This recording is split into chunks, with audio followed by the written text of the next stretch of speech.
dogs, fried chicken, barbecued sandwiches, french fries, and, of course, ice cream. Plus, have your own gridiron battle on their 27-hole miniature golf course. Visit Shell's on 5th Street Highway right there in Temple. Well, Matt, we get ready for another week of the postseason, still actively involved in Berks County. One of those teams is Wilson. Our free YouTube video on our YouTube channel at 8:30 WEEU Sports at the top of the hour. Of course, we follow everything up after with the scoreboard show. That can be found on Facebook Live. But, Matt, there is one person that we have spent the entire football season talking about York Adams Division and Central York. We're going to go to that individual right now. And from the York Dispatch, we welcome a gentleman that usually frequents the post-game show, but we're going to get him on the pregame show. Jack Leckler, how are you, buddy? Good, Jeff. Good to talk to you again. Hey, so you have bragged at time to time about Central York during the regular season. What can the Wilson Bulldogs expect from this number one ranked and unbeaten Central York Panther team? Unbeaten, not counting that loss in Ohio. Well, I think the biggest thing for Central York this week is that this game is a bit personal. If you remember last season, Wilson was the team that knocked them out of the playoffs in the semifinals, ironically. You know, looking at the offense, I mean, it just seems like it's just as deep as it's ever been, as effective as it's ever been. Arguably, it's getting more efficient than it had been. I mean, last week against Cedar Cliff, Brooklyn Nace with 5 touchdown passes, 5 touchdown passes, all of them to receiver Brendan Smith, a Kent State commit. Brendan Smith, by the way, only had 6 catches. Cedar Cliff couldn't get a hold on him. You know, Brooklyn Nace already, put 2,000 plus passing yards on the year. Just a phenomenal performance, phenomenal player. He's an Old Dominion commit. So it's going to be a very heavy passing game to be expected from Central York tonight. Don't count out the run game, though. Legend Johnson, just a phenomenal running back.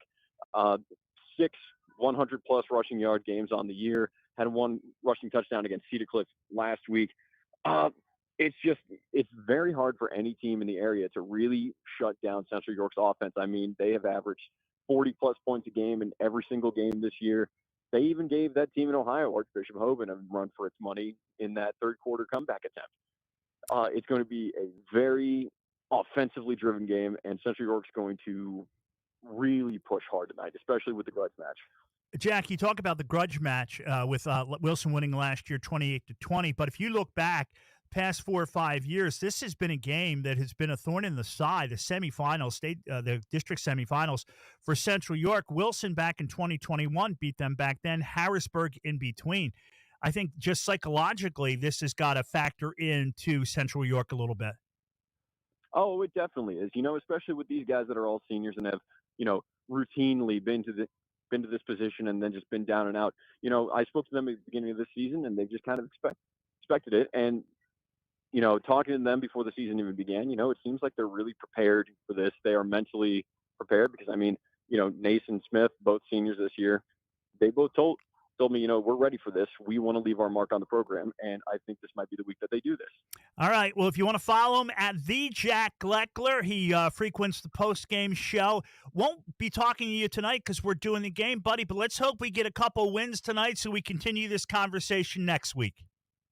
Likewise. Always looking forward to it. All right. There he is from the York Dispatch. Make sure you read him. That is Jack Leckler. We're going to take a timeout. When we come back, Matt Knob and I will continue getting you ready for a 6:45 or 6:40 handoff to Matt Lytle and Bob McCool in the 7 o'clock kickoff. Don't forget, not only free on the radio, online at 830weeu.com, but again, the video, absolutely free. If you don't want to make the hour-plus trip out there, well, go to YouTube channel, 830 WEEU Sports. All right, let's take a timeout. We'll come back right after this in the voice of Berks and Beyond, 830 WEEU.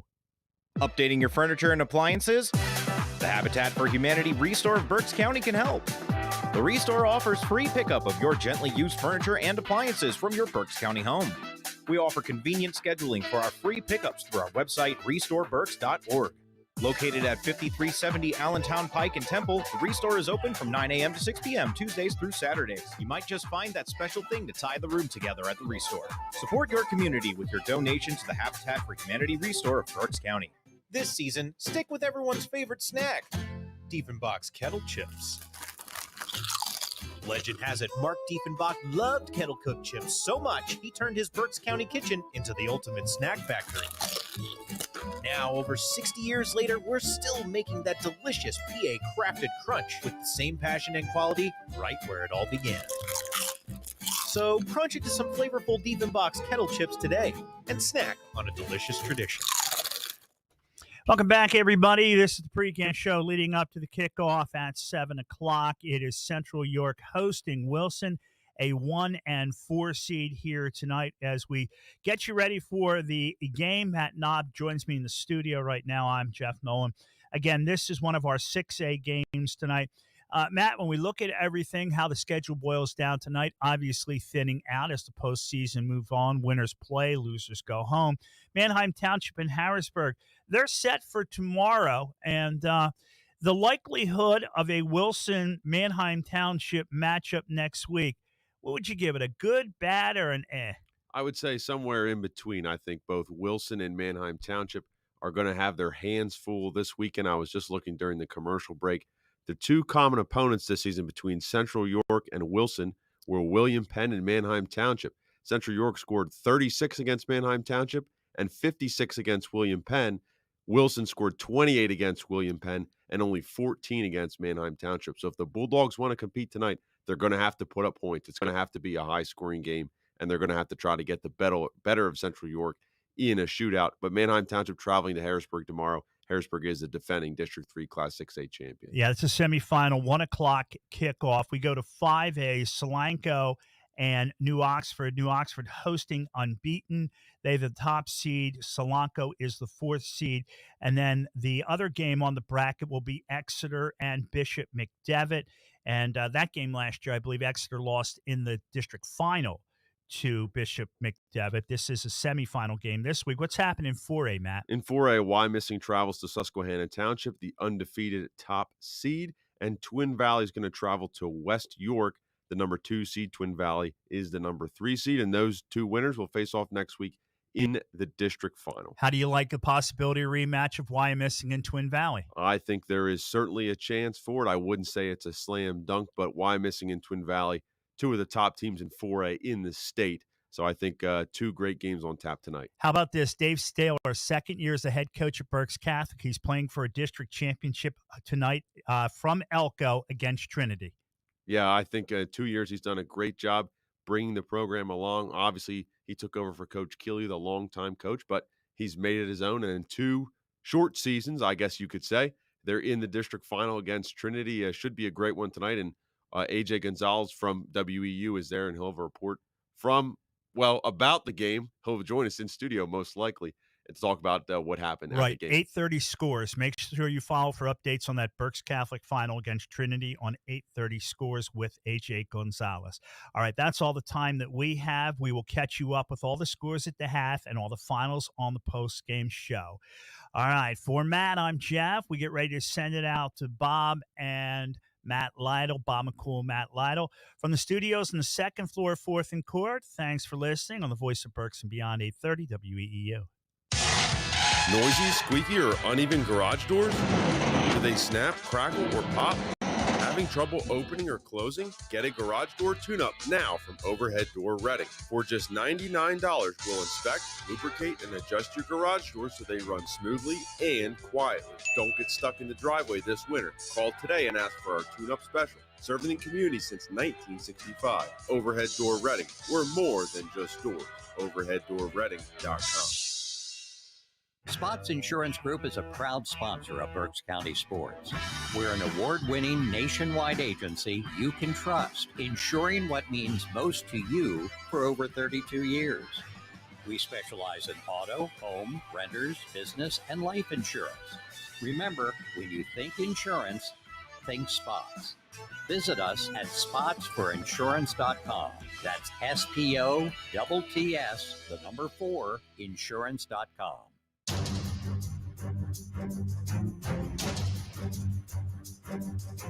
It's time for high school football. Presented by Savage Auto Group on 830 WEEU.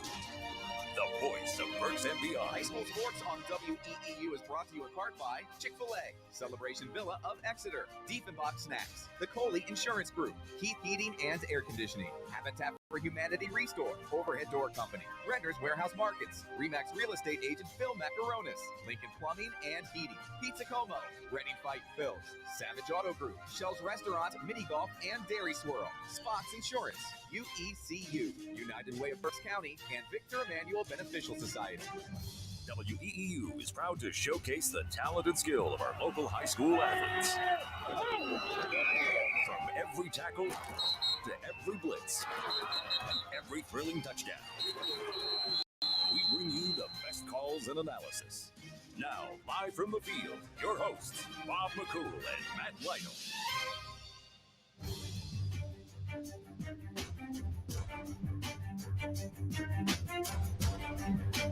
Good evening, everyone, and welcome from Central York High School in York County. WE's coverage of District 3 playoffs continue. Tonight it's the Wilson Bulldogs and the Central York Panthers. Bulldogs at 9-2 overall. They went 5-1 and finished in second place in Section 1 of the Lancaster Level League. The York Panthers 7-0 in the York Adams Division 1 and at 10-1 overall in the season. Bulldogs and Panthers have met 5 times in the District 3 playoffs.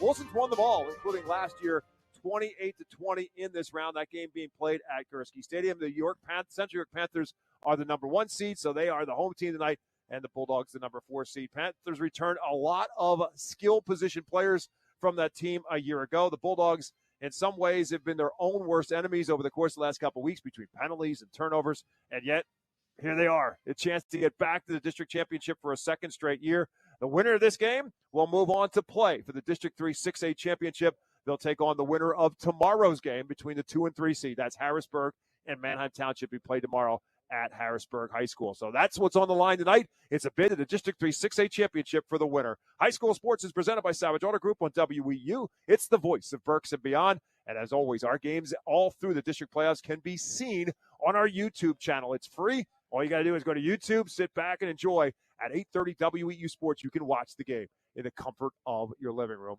for free. We're going to take a timeout. When we're back, it's more of the Shell's Restaurant, Dairy Swirl, and Miniature Golf pregame show from York County after this. Savage 61 Chrysler Dodge Jeep Ram is once again the #1 rated auto dealership in Pennsylvania. Thinking it's time to trade up for something newer? We offer the most insane trade-in values you'll find anywhere. Whether you're looking for a new or certified pre-owned vehicle, our dedicated team will make sure you drive away happy. Visit us today at savage61.com and see why we're Pennsylvania's top choice. To find out how WEU can be your affordable advertising partner, call 610-345-7338. Hey, Berks County, Chick-fil-A Catering makes game day even better. Choose from a variety of trays, including Chick-fil-A nuggets, mac and cheese, and chocolate chunk cookies. Perfect for your next gathering. Place your order through the Chick-fil-A app, online, or by calling ahead and pick it up at your local Chick-fil-A restaurant at Broadcasting Square, 5th Street Highway, and Exeter Commons. Take cooking off your plate this football season and enjoy the perfect spread with Chick-fil-A Catering. Availability and order requirements vary. See restaurant for details. Get your house ready to handle the extra guests, yard inflatables, and string lights. Keith HVAC, Electrical, and Plumbing has been keeping homes and businesses running smoothly for the holidays for 30 years. Plumbing, electrical, and heating systems work extra hard in the winter. So let Keith keep you cozy. Quality you trust, comfort you deserve. Call 610-589-6461 or visit keithhvac.com. Get Keith HVAC, Electrical, and Plumbing for the holidays because you've got enough to worry about with the in-laws. Tonight's pregame show is brought to you by Shell's Restaurant, Dairy Swirl, Miniature Golf. Fuel up for game day with their delicious burgers, hot dogs, fried chicken, barbecue sandwiches, french fries, and, of course, ice cream. Have your own gridiron battle in their 27-hole miniature golf course. Visit Shell's on the 5th Street Highway in Temple. Alongside Matt Lytle, my name is Bob McCool. District 3 6A semifinal. It is the 10-1 Central York Panthers, the 9-2 Wilson Bulldogs, and, of course, Wilson coached by Doug Dobbs. 20 seasons. He's now over 200 wins, winning his coach in Wilson football history, 205-46. The losses for the Bulldogs, pretty simple. We had them both. Nazareth and against Manheim Township in Week 10. It cost the Bulldogs the Section 1 title. But yet they get a bye in round 1, and they come back and they beat York High, who is in the same division as Central York, and that is who Central York beat in their Week 10 game.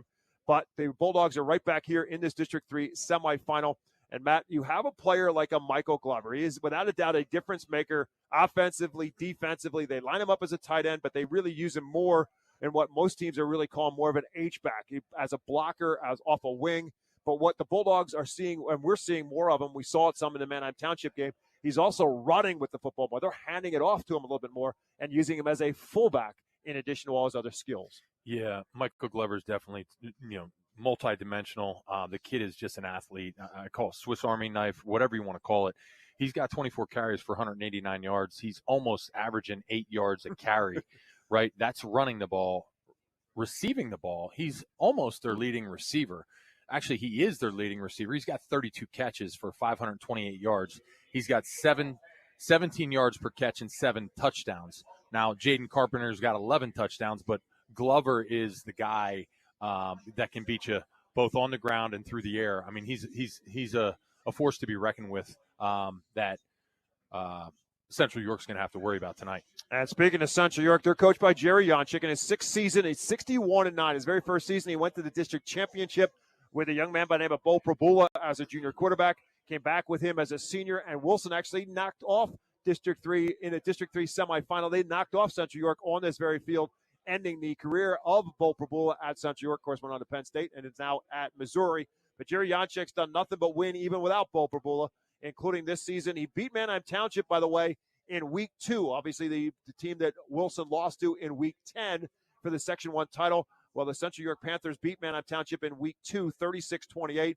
They beat York 56-14 in Week 10. And again, Wilson just beat York last week 28-14. So there's the common opponents. And then after a bye in the first round of the District 3 playoffs, they beat Cedar Cliff 42-7. But it starts for Jerry Yonchik's team with his quarterback now in Brooklyn Nace. He's an Old Dominion recruit, a very athletic young man. He's a good basketball player in addition to quarterback, but it's quarterback that is his ticket right now. And Matt, you and I are talking about this. When you look at the numbers for Brooklyn Nace, they are some of the most impressive. I don't care what level you're playing quarterback, it's impressive. But for a high school quarterback, his numbers are off the charts. Yeah, 60% completion. That's pretty darn good in high school. But this kid's off the charts. His completion percentage for this season is at 78%. The kid's thrown for 2,500 yards, 34 touchdowns with only 1 interception. There were 2 other quarterbacks that we saw this year that had outstanding completion percentage, and that was Falzone from Nazareth, who's going to Auburn, and you had Espenshade at Conestoga Valley last week, who's also a heck of a quarterback. Yeah, and so he's got 2 good targets to throw to as well, and prime targets. One is Brendan Smith, who's committed to Kent State as a receiver. He lines up pretty much in the slot. They'll get the ball to him in a number of different ways with a little shovel passes in addition to passing him down the field. And then Colin Gurley's his tight end, and he's also a defensive end / linebacker for the Panthers, but he is committed to Villanova to play on the defensive side. But obviously he is out there and a Division I player as well. So some prime targets for Brooklyn Nace to work the ball to. And we have not yet mentioned the back of the backfield beside him, and that's Legend Johnson. He's only a junior. And Jerry Yonchik telling us before the game that Delaware is very interested in him, among others, but he's only a junior, and he's a 1,000-yard rusher. So there's skill position players for sure for the Central York Panthers. It's time for us to take a look at our keys to the game, and they're brought to you by RE/MAX Real Estate agent Phil Macaronis. If you're buying or selling a home, Phil Macaronis is a member of the RE/MAX Hall of Fame with over 20 years of experience, providing countless buyers and sellers keys to their real estate transactions. Call 610-670-2770. Ask for Phil Macaronis for the keys to buying and selling your home. Central York Panthers, Wilson Bulldogs. Matt Lytle has his keys to tonight's football game. Bob, tonight you're going to see you got a lot of skilled players. You got a lot of talent on both sides of the ball offensively. 2 good quarterbacks that can throw it. You got great running backs. You got receivers that can make the big plays. Tonight, though, I think for the Wilson Bulldogs to be successful, their secondary is going to be tested. Their secondary is going to be tested early and often. If the Bulldogs play good pass defense and get pressure on Brooklyn Nace, they got a shot to win this game. They've got to get Nace out of the pocket. They can't let him just sit there, dink and dunk, and play his game, because 78% completion percentage will beat you. Yeah. That will win the football game. Yeah. So they've got to get to Brooklyn Nace. So that front four's got to play hard, and that secondary is going to have their hands full. So defensively, Wilson's going to be challenged tonight. On the other side of the ball, Central York and the Panthers, they've got talent all over the place. You talked about we talked about Nace going to Old Dominion and Brandon Smith with Kent State and Gurley going to Villanova, but you also have the running backs in the Johnson brothers. You've got Legend and you got Ali. They call him Deuce. Deuce is I want to say he's a sophomore. Yes, Deuce is a sophomore, and then Legend is a junior. Both of these kids can run. They can make plays. They both have over 6 to 7 yards on average per carry, so they can beat you on the ground. But they got to play their game in order for them to beat the Bulldogs tonight. The keys to the game for them is Brooklyn Nace needs to protect the ball. He needs to have high completion percentage, and he's got to have sustained drives and keep the Bulldogs offense off of the field. Well, let's take a look at the starting lineups. They're brought to you by Victor Emmanuel Beneficial Society. They've been serving authentic, homemade Italian dishes for over 110 years. New memberships are now being accepted for only $10. The facility at 311 Hazel Street in Reading is also available for rental for private parties, banquets, and celebrations. Victor Emmanuel, a taste of Italy, right here in Reading. And since we talked so much about the Central York offense, let's tell you the guys protecting the franchise up front. Lots of Cadens on the front five. 3 of the 5 are named Caden. Center is Caden Graham. He's 225 pounds and a senior. The guards are Caden Noor and Miles Groman, a sophomore, and Noor, a senior, and Groman. The tackles, Quentin Dolly, 6 foot, 215, and the big boy is Caden Solomon at 6'3 and 280. We mentioned Colin Gurley, 6'3", 230-pound tight end, built very much like Michael Glover is for the Wilson Bulldogs and plays a similar style of football game as well. The 3 receivers, Matt told you about Brendan Smith, the Kent State commit, in addition to Ryan Brown, DeMarcus Murray. Brown, a very good athlete, a member of the basketball team, as well as Brooklyn Ace. And then Legend Johnson is the starting running back, just a junior. The defense trying to stop that Central York offense. The 3 men up front, it's Michael Glover, Malachi Tolles, and Mel Gaston. For the Bulldogs, Tolles and Gaston, both seniors, Glover, a junior. The outside backers are Cole Peterson and Ethan Harding. The inside backers, Braden Farrell, and the human tackling machine that is E.J. Brownback, the 6 foot, 220-pound junior. The corners, Jaden Carpenter and Carell Akings. The safeties, Chase Erb and Monty Greer. As Matt said, lots of pressure on those defensive backs if the Bulldogs cannot get pressure up front against Brooklyn Nays. For the Bulldogs offensively, their front 5 is led by Aiden Giannicavo as the center. Jesse Esberger and Preston Simons are the guards. David Wise and Avery Menara are the tackles. Michael Glover, call him a tight end, call him an H-back, call him a fullback. Just call him, because if you do, he's going to get you the football and get somewhere fast. Braden Farrell is their second tight end when they do go to a 2 tight end set. Jaden Carpenter and Damian Greer are the receivers. They unfortunately lost Eli Dean with a late season injury, and so they miss his productivity availability on the offensive side. Carell Akings is in the backfield. We'll see Monty Greer in there as well, in addition to senior quarterback Mason Young for the Bulldogs. And the defense for Central York, also, they're pretty much a 3-4 defensive alignment with Cullen Gardner, Quentin Dolly, and Hayden Quinn up front. Deron Reed will shift in there as well. And then that's where Gurley comes in. They'll line up. He's technically a linebacker, but he's at the line of scrimmage a lot as well. Jeremiah Hunter and Colin Gurley are their inside backers. Legend Johnson and Ali Johnson, the brothers, are the outside backers. Neil Gill and Doug Layer are the corners. Josh Bear and Dwayne Morgan are the cornerbacks. Haristos Panopoulos will rotate in there as well as a defensive back. So that is the starting crew for the Central York Panthers and the Wilson Bulldogs. Our game time temperature and our game time weather outlook is brought to you by the United Way of Berks County. For 100 years, United Way has been a force for help, hope, and opportunity. They lead and invest in programs that strengthen education, literacy, food security, and job opportunities, helping children and families to thrive. Together, they do right here. Building a stronger community for generations. Learn more or volunteer at uwberks.org. All in all, especially considering what we've been through the last couple weeks, it's downright balmy in York County tonight. It's 46 degrees, and thankfully, no wind to speak of. Winds at 1 to 2 miles an hour. Pfft, you kidding me? After what we've been through the last couple weeks, this is like Miami. This is fine. We're good with this. Let's just keep it rolling for mid-November. We're absolutely fine, and it shouldn't impact the football game. Unlike what we talked about last week with the kicking game, the passing game, all of that kind of stuff, the wind could be a factor, but shouldn't be an issue tonight. And no precipitation in the forecast as well. So that's what's on the docket tonight. It's the Wilson Bulldogs, the Central York Panthers, our Shell's Restaurant, Dairy Swirl, and Miniature Golf pregame show rolls on. Kickoff comes your way when we come back to York County after this on WEEU in Reading. Savage 61 Chrysler Dodge Jeep Ram is once again the #1 rated auto dealership in Pennsylvania. Thinking it's time to trade up for something newer? We offer the most insane trade-in values you'll find anywhere. Whether you're looking for a new or certified pre-owned vehicle, our dedicated team will make sure you drive away happy. Visit us today at savage61.com and see why we're Pennsylvania's top choice.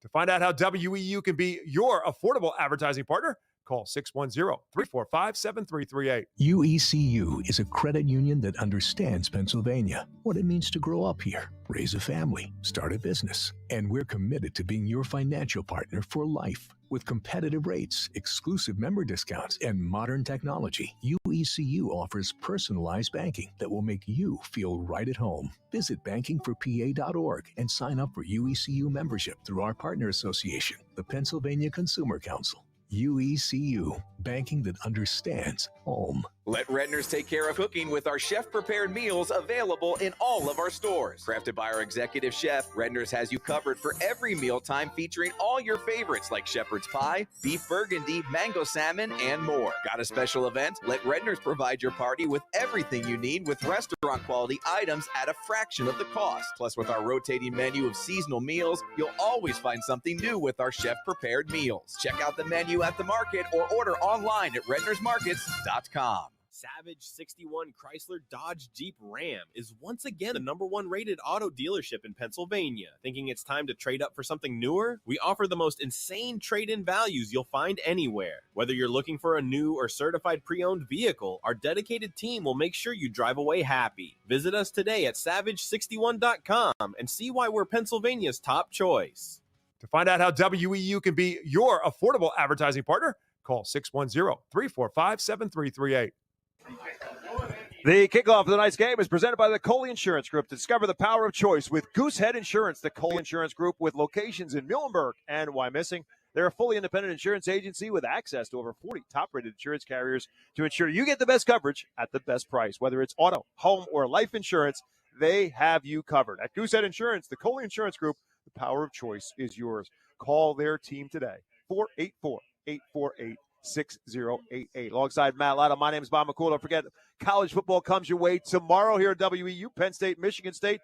Nittany Extra, presented by Appella Wealth and Wyomissing, gets the show started. That comes your way at 1:30, followed by the Penn State pregame at 2, and then kickoff with Steve Jones, Jack Ham from East Lansing, Michigan. Penn State, Michigan State tomorrow afternoon, 3:30 is kickoff time. And then Sunday night, Philadelphia Eagles, Detroit Lions, Merrill Reese, Mike Quick, and I'll call at 8:20 here on WEU. Wyomissing product Alex Anzalone going to make his return to the area, playing for the Detroit Lions, playing for against the Philadelphia Eagles on Sunday night. Matt Lytle. Yes, some Wyomissing Spartan alum coming into town, and Spartans have got their hands full tonight. They do indeed. They have got a matchup tonight as 5 Berks County teams are in action tonight. Wilson Bulldogs obviously being one of them. In Class 5A, Bishop McDevitt as the host site for Exeter. Wyomissing taking on Susquehanna Township at Susquehanna Township. Twin Valley is at West York. And Berks Catholic playing for the district championship in Class 3A, playing against Trinity. Stay tuned at halftime. Jeff Nolan, Matt Knob will have all the scores for you. And, of course, in our scoreboard show to follow our coverage here on WEU. Wilson will kick it off. It's a short kickoff, and it's returned by one of the up men for the Central York Panthers. That's Dwayne Morgan on the kickoff return. And the Panthers are going to get the field position to start the game right across the 30, a little bit shy, I believe, of the 35-yard line for Central York. So Matt gave you the numbers for Brooklyn Nace on the season: 78% completion percentage, 2,500-plus yards on the year, 34 touchdowns, and just 1 interception along the way. And the Panthers will start, we'll call it, right at the 35-yard line to start the football game. You got twins both ways. You got two receivers each way, and we had somebody jump. Yep, ball movement at the snap, and it looked like Malachi Tolles lined up as the nose guard, may have jumped. Whether there was a hard count involved there from Nace or not, doesn't matter. Wilson jumped off sides. We told you about the penalties for the Bulldogs. It's been an issue, and they jump before the first snap, and that quickly it becomes 1st down and 5 now for Central York. They're now at the 40-yard line. And Legend Johnson, the back beside Central York in the black and with the orange trim. And it's Johnson who gets the call. And Wilson will bottle him up after a gain of a couple yards. Spot the football at about the 41, maybe the 42. We'll call it the 42-yard line, a gain of 2. Malachi Tolles made up for the last play. He got back in there and wrapped up Legend Johnson there for a short gain. Quickly back to the line of scrimmage. Wilson again almost jumped off sides. It's 2nd down and 3 after the 2-yard pickup for Legend Johnson. Colin Gurley is on a wing on the right side. 2 receivers for Nace to his right as well. It's Johnson. He's got a hole, and he's across the 45-yard line. And Central York will pick up the game's first down. Back-to-back carries. Shoestring tackle there by E.J. Brownback, bringing down Legend Johnson through the hole into the secondary.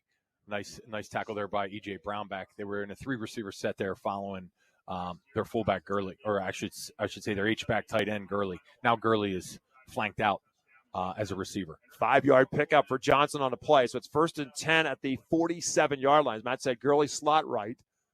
And Nace looking left right away, looking for a little inside slot screen pass for Smith.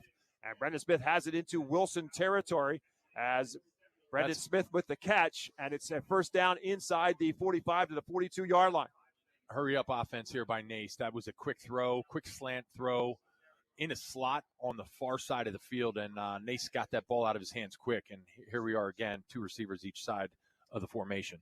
4-receiver set. 10-yard pickup for Smith, 42-yard line of Wilson. Nace with time. Now he's flushed out of the pocket, being chased by Glover as he looks to plant and throw. Hit as he throws. Ball downfield, and it's juggled and incomplete. He was looking for DeMarcus Murray. It was in his hands. He could not hold on, and it's incomplete. The Bulldogs did what they wanted to do, which is to get Brooklyn Nace on the run. They did. They got Brooklyn. That was great pressure there by Glover. Glover coming from the defensive end spot put a lot of pressure on Nace. Nace had to scramble out to his right all the way to the sidelines, threw the ball deep down the field, and great coverage there by the defensive secondary for the Wilson Bulldogs. Puts the Panthers now in a 2nd down and 10. Opening series of the football game. 10-17 left to go in the first quarter. Central York Panthers in the black and orange. The Bulldogs in the whites with the red trim. Nace looking left. Now across the middle. Pass is caught. It's Gurley on the catch inside the 40 and wrapped up immediately. I believe that was Brandon Farrell on the tackle. Actually, it was Greer on the tackle. Monty Greer on the tackle at about the 37 or 38-yard line. It was trips formation to the right, and you had Gurley just sitting down over the ball, so quick 5-yard gain. Now they go back to Legend Johnson up the middle for a first down run, all the way down to the Bulldog 26-yard line. 3rd first down in this series for Central York. They line up very quickly. Sometimes they snap it right away. Sometimes they don't. That time they did. And Johnson takes it for the 9-yard pickup and a first down. 1st and 10 for Central York inside the Bulldog inside the 25-yard line at the 24-yard line. It's actually a 14-yard gain for Johnson. 1st and 10 for the Panthers at the Bulldog 24-yard line. 4-receiver set here. Single back with Legend in the backfield. Legend Johnson in the backfield. Flushed out of the pocket. Again, chased by Farrell this time. And this time, Nace will take it and run with it. And he's run out of bounds inside the 30. This might be a loss on the play, depending on where Brooklyn Nace stepped out of bounds. Pretty close. Nice job by him. He didn't have anybody open downfield. Bulldog secondary had good coverage on the play, and he used his feet getting out of bounds close to the sticks. I think he may have lost half a yard, or they're going to spot him a yard short of the first, spot of the ball. I said it was a 24. It is the 29. I was right the first time. So it's 2nd down and 10 from the 29. Smith lined up in a slot left. Nace looking that way, rolling out to his left, looking for somebody open. Can't find anybody open. Again, chased around, gets himself free, and then finds a receiver. Pass is caught inside the 25 and down to the 20 and close to a first down. As a great job of keeping himself alive, and it was Barr who made the play to get himself open. Josh Barr in there as an extra receiver. Great job by Josh Barr on the scramble drill. Nace didn't have anybody, ran in a circle and was rolling to his far side across his body, and he found Barr down the sidelines down to the Bulldogs' 19-yard line. So the 10-yard completion, 1st down and 10. Now 4 first downs in this drive for Central York, doing what the Panthers want to do. 1st and 10, opening drive of this football game inside the Bulldog 20 at the 19-yard line. Long snap count this time for Nace. A little bit of a high snap. He hands it off for Legend Johnson. He has a hole. Slips a tackle. Is inside the 10, inside the 5, and finally broke down at about the 4-yard line. Chase Erb with the tackle that prevents Legend Johnson from putting Central York on the scoreboard. I'll tell you what, great run there by Legend Johnson. What a shifty run, shifty back. He was being wrapped up by 3 or 4 Bulldogs and spun out of it for the extra yards for a first down. Right back to him on 1st and goal from the 4-yard line. This time is he in? They bottled him up. No, they did not. He fights his way in. Touchdown, Legend Johnson from 4 yards. So Legend Johnson puts the Central York Panthers, and they are on the board first. Couple of mixed in runs of Legend Johnson and Brooklyn Nace doing his handiwork throwing the football. And as a result of it all, it is a touchdown for Central York. On to attempt the extra point. Is up and good. 8 minutes, 4 seconds remaining in quarter number 1. York Panthers 7. The Wilson Bulldogs will have the football for the first time when we come back to York. After this, you're listening to High School Football on 8:30 a.m. WEEU in Reading. Temperatures dropped and my heating wouldn't kick on, so I called Keith HVAC Electrical and Plumbing. They had it running fast and at a fair price. That was years ago, and I've trusted them ever since. Keith does it all. Honest, fast, professional. They've been around for 30 years for a reason. Call Keith HVAC today. You'll be glad you did. Keith HVAC Electrical and Plumbing. Quality you trust, comfort you deserve. Call 610-589-6461 or visit keithhvac.com. Hey, football fans, tackle your mornings with me, Mike Keller, along with Bob McCool and Trey Smith every weekday from 6 a.m. till 9 a.m. On Monday at 8:05, Matt Jackson from Classic Harley-Davidson will stop by for a Toys for Tots update. On Tuesday, another Reading Blues Fest preview with Mikey Jr. from the Mikey Jr. Band and Pratt Sports Illustrated Eagles beat reporter to talk Birds and Lions. Plus, on Thursday at 8:05, it's the Morning Pint with James and Ben from Rural City Beer Company. It's Mornings with Mike, weekdays from 6 to 9, right here on WEEU. A 10-play drive and a 65-yard drive for the Central York Panthers. They're on the board first. Wilson is about to get the ball for the first time. And the return for the Bulldogs back from their own 3-yard line across the 10, 15, 20. Still on their feet. And Wilson with a great kickoff return and eventually run out of bounds. And I believe that was Damian Greer on the return for Wilson. Money was the return. The older of the Greer brothers. Monty Greer on the return. But a great return and great field position for Wilson to start their first possession. 10 from their own 47-yard line. In the direction of senior quarterback Mason Young, 67% completion percentage, just shy of 1,000 yards. How close? 2 yards shy. His first completion should get him over that 2,000-yard barrier.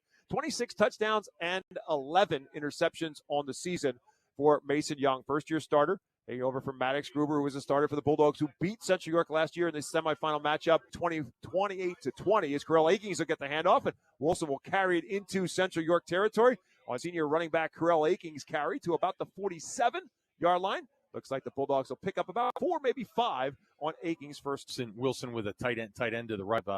Glover in that H-back position, leading the way for Akins around the corner for a gain of 5. Jaden Carpenter split out on the Damian Greer split out on the left. Jaden Carpenter slot left, and an exchange problem between Young or not. Glover had started to pull away, and the ball was on the ground, but Mason Young falls on it. Wilson will use yardage back to their side, about 3, maybe even 4 yards for Wilson to put him in a 3rd and 9.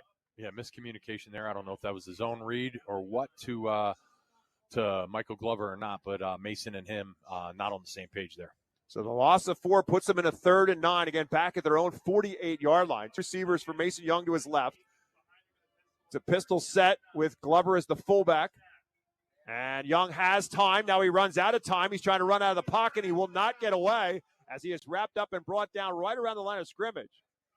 Great coverage downfield by the Central York Panthers. You had 2 tight ends on the right side down the field, and you had receivers on the left side for Wilson, and all 4 were well covered down the field. Mason Young had nowhere to go with the ball. Hence, he pulled the ball down to scramble and try to make something happen with his feet. 4th and 9 for the Bulldogs looking to punt it away here. Cullen Gardner is the player who ultimately said on 4th and 9, Chase Erb will punt the football. And the return man is Brendan Smith. Smith returns punts, he returns kicks, does a little bit earlier. A booming kick by Erb will back him up, and Smith will let it go. It hits and takes across the 20 or 30-yard line, and a player for Central York jumped on it. I'm not sure why, because it's a dead ball if you'll stay away from it. But Adam Covington fell on the football for Central York, and the Panthers on top 7-0 will take possession. Yeah, it looks like Coach Janchik's having a little conversation there with Covington to stay away from that ball, and Covington being a offensive lineman, probably not the right choice to jump on that ball. It's get away from it, right? Brooklyn Nace, who was 3 for 4 in that first series, back to the 31-yard line. Going to go back to Legend Johnson and Wilson. That time will wrap him up. It's Brownback. E.J. Brownback is just an unbelievable Johnson right at the line of scrimmage. Yeah, he did a really nice job there, shifting, sliding side to side and coming up, making that off tackle for no gain. Second down and 10 at the 31-yard line. 3 receivers for Nace to his left, including his tight end Gurley. Line to his right all the way, and he's got a man, DeMarcus Murray, with a step on the defense. Did he get a foot down? He did. It looks like Brooklyn. DeMarcus Murray, the over-shoulder catch inside the Bulldog 35-yard line. That about about the 34. Beautifully thrown ball there by Nace. He threw that ball down the sidelines. It was 3-by-1. 3 receivers set to the field. 1 receiver into the boundary to Marcus Murray. He threw it right over the shoulder, dropped it in there just for him to catch and him only, and then he stepped out of bounds. So nice throwing. 35 yards on the gain. Here's Legend up John the house. Just nothing there for Legend Johnson up the gut down for the Panthers. Incredible run there. He got through the first line there, the offensive line, and once he got through the line and defensive front, and Johnson, 34-yard touchdown. I mean, impressive, showing his speed there. The whole touchdown, Central York. Touchdown number 20 and now 21 for Legend Johnson for the Panthers, who now have a 2-score lead. Brendan Smith, in addition to everything else, also is the holder for Brady Burt, the sophomore kicker. Snap good, the hold down, the kick for Central York. And they lead it by a score of 14-0. We'll be back with more high school football presented by Savage Auto Group live on WEEU in Reading. 5:08 left quarter, 14-0. Central York on top. Hey, Berks County, Chick-fil-A Catering's game day even better. Choose from a variety of trays, including Chick-fil-A nuggets, mac and cheese, and chocolate chunk cookies. Perfect for your next gathering. Place your order through the Chick-fil-A app, online, or by calling ahead and pick it up at your local Chick-fil-A restaurant at Broadcasting Square, 5th Street Highway, and Exeter Commons. Take cooking off your plate this football season and enjoy the perfect spread with Chick-fil-A Catering. Availability and order requirements vary. See restaurant for details. So back-to-back touchdown drives for Central York, each a little bit different than the other. First one, they kind of methodically moved the football down the field, picked up 5 first downs. Legend Johnson ran it in for 4 yards. This time, quick strikes. First, the long strike for 35 yards from Brooklyn Nace to DeMarcus Murray, and then the 34-yard run up the gut for Legend Johnson to put them in the end zone. So it goes as a 3-play, 69-yard drive after the 10-play, 65-yard drive for Central York, and a fast start for them as the Bulldogs on the kickoff return, and it'll be Dame Greer across the 25, and this time actually it's Monty Greer on our line, and that's where Wilson will go to work now in a 2-score hole. I'll tell you what, Bob, Legend Johnson, he's a junior. He's got 130 carries, over 1,100 yards, and he's got 21 touchdowns already. I can tell you, University of Delaware is not the only team going to be looking at this kid. This kid is electric. 1st and 10 at the 26 now for the Bulldogs. Balls fumbled the football at one point in time. He's got 3 receivers stacked to his left. And the give is to Akings, and he's going to follow those 3 blockers on that right side. Included in that was Michael Glover. And Akings will take it across the 30 and run out of bounds at around the 33-yard line. If it stands at the 33, it'll be about a 7-yard. It's actually further. It's a 35. It's a 9-yard pickup for Akings. Interesting bunch formation into the boundary, the short side of the field, and they threw a toss sweep there to Akins, and Akings got nice 8-yard gain on first down. Same look with Damian Greer, Michael Glover, and Chase Erb all right side. Akings is going to go the other way this time with Glover coming off on the edge, and Akings will get a little first down. The big-time play there defensively towards Central York. Yeah, Dwayne Morgan came up in a hurry, senior defensive back to wrap up Akings in, for a short gain. But enough. It looks like it is enough for a first down. They are moving the chain crew down the field. So first down pickup for the Bulldogs, their first of the game at the 37-yard line. They needed 1. They got 2. 1st and 10 for Wilson at the 37-yard line. Again, Glover lining him up more as a blocker. They put him in motion that time, and then kind of a counter handoff from that bunch set with Glover coming off the left edge. Now 2 receivers to the left for Young. Jamie Greer in the slot, and it's Carpenter outside. Doesn't matter. They give it to Akings, and Central York is all over that. And they blow it up at the line of scrimmage and push him backwards to the 35, a loss of 2 on the play. Yeah, there was so much pursuit and pressure up the middle in that center guard gap.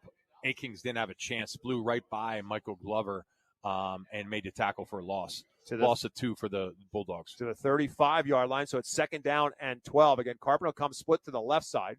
2 receivers to the right with Damian Greer's slot on the right and Chase Erb split to the right. Glover on a wing on the right. 2nd and 12. Young has time, looking for the home run, looking downfield for Carpenter, has a step, and he cannot get away, and the Carpenter looking for a flag, and they are not going to get one. A lot of hand fighting going on between receiver and defensive back, and the officials wave the flag off. It's 3rd down. I'll tell you what, it was a great throw there by Mason down the sidelines. Carpenter got his left hand on the ball, but it looked like defensive back. That was number 2. That was Dwayne Morgan that had a hold of Carpenter's right hand, so he couldn't get 2 hands on the ball and couldn't bring it in with one, make that one-handed grab. But it was nevertheless a great throw by Mason Young. So now it's 3rd down and 12 for the Bulldogs. Akings will slip from the sidecar left of Young to sidecar right. Glover will go in motion from right wing to left, putting 2 receivers on each side for Young. Looking across the middle, nothing there. Now he runs. Now he's going to throw. He's got a man wide open. It's Akings, 45 in midfield into Central York territory. Grill Akings still inside the Central York 40-yard line. Good adjustment by Mason Young, the Bulldog 1st down. Absolutely, Bob. Young had some pressure up the middle, stepped up, slide stepped. Nice job in the pocket, threw that ball on the run, little jump throw to Akings. Knew where his was. Akings did the rest all the way down to the Central York 39-yard line. 25 yards on the pickup for Wilson. Again, they trail on a fast-moving first quarter. But the Bulldogs in Central York territory for Wilson at the Panther 39-yard line. Again, Carpenter split out to the left. With Damian Greer in the slot on the left. Erb split out to the right. And a little bit of movement up front to York. No flag thrown on us. They'll give it to Akings up the gut. Not much there. A little bit of a push for maybe a yard or 2, and that's it. It'll bring up 2nd and about 8. Yeah, really nice job there. That was Gardner, Dollar, defensive end, D-tackle, DN there. That front 3 there, Panthers really squeezed on that play and didn't give the Bulldogs much up the gut. Give him a yard. That's it. Call it 2nd and 9 from the 38. A lot of Carl Akings early on in this game for Wilson, whether it's on the ground or, as we just saw, through the air on that 25-yard little screen pass. Same look with Erb on the right, 2 receivers to the left. Now Glover goes in motion from the right to the left wing.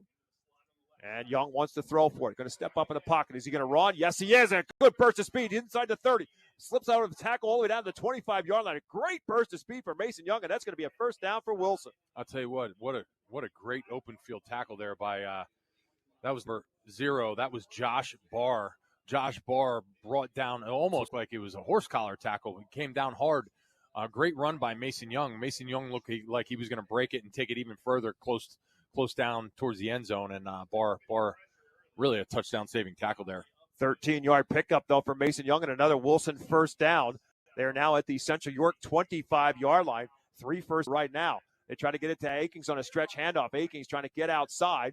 They get a little bit, but not a whole. That was actually Monty Greer who had the carry in there instead of Akings, and Greer get 4 out of it to the 21-yard line. A solid 1st down pickup puts Wilson in a 2nd and 6. Yeah, Braden Farrell over at tight end into the boundary, and then you had Glover in the H-back position. So you have 2 tight ends blocking for Greer on a boundary side run for a gain of 4. 2nd down and 6. They'll give it right back to Greer, and this time he'll get much. Colin Gurley slides through and wraps him up right around the line of scrimmage. It's going to be 3rd down. Yeah, great athletic play there by Gurley. Gurley going to Villanova. Out of the defense, call it linebacker / defensive end position. One of those slash types. Almost you think of Micah Parsons, he plays times, lines up as a linebacker, same type position. Give Greer a yard to the 20. It's 3rd and 5 for the Bulldogs. 4 down territory for Wilson. Down 2 scores, late first quarter. 3rd and 5 from the 20. Little toss short side of the field. Too many Central York Panthers there, and Greer's wrapped up. Give him another yard to the 19. That's it. It's going to bring up 4th and about 4 for the Bulldogs.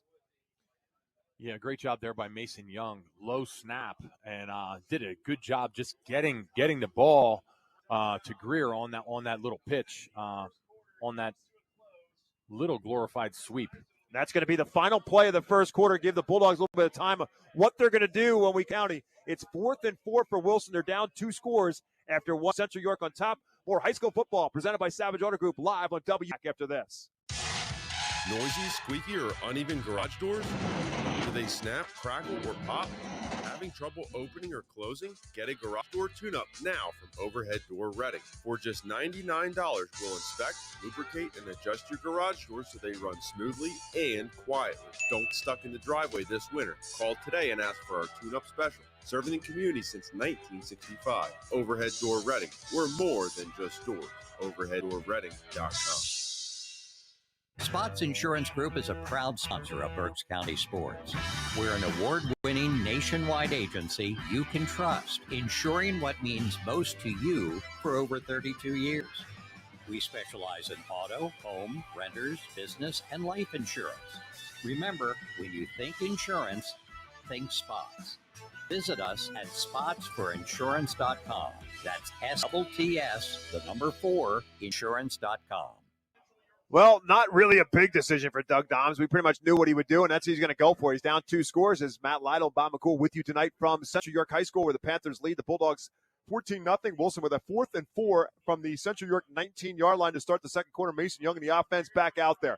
They're going to shift Glover out as a wide receiver, split out on the left with 2 others. Young looking that way, now looking across the middle, now looking for somebody and looking underneath. He's got a man wide open for a first down pickup to the 10, to the 5, and down to a first. Mason Young found somebody open, and it was Damian Greer for a first down pickup. Yeah, nice three receiver set to the field there for the Bulldogs, and you had Glover as the point man, and you had Greer out in the flat. Mason Young scrambling, had Greer right away, could have given it to him right away, and maybe he would have had a touchdown, but if a touchdown pass, but he was late scrambling, getting the ball, but enough for a first down. So nice job by Mason Young on that first down. Handing off. Here's Glover around the edge. Michael Glover from 3 yards out will take it in, and the Bulldogs finish off the drive with the score. Glover on the carry for the touchdown. So Wilson does what they needed to do, which is to put together a drive to counter the 2 scores by Central York, and the Bulldogs put together a very impressive drive that goes 74 yards and a touchdown. And now on to attempt the extra point for Wilson as their freshman kicker, Preston.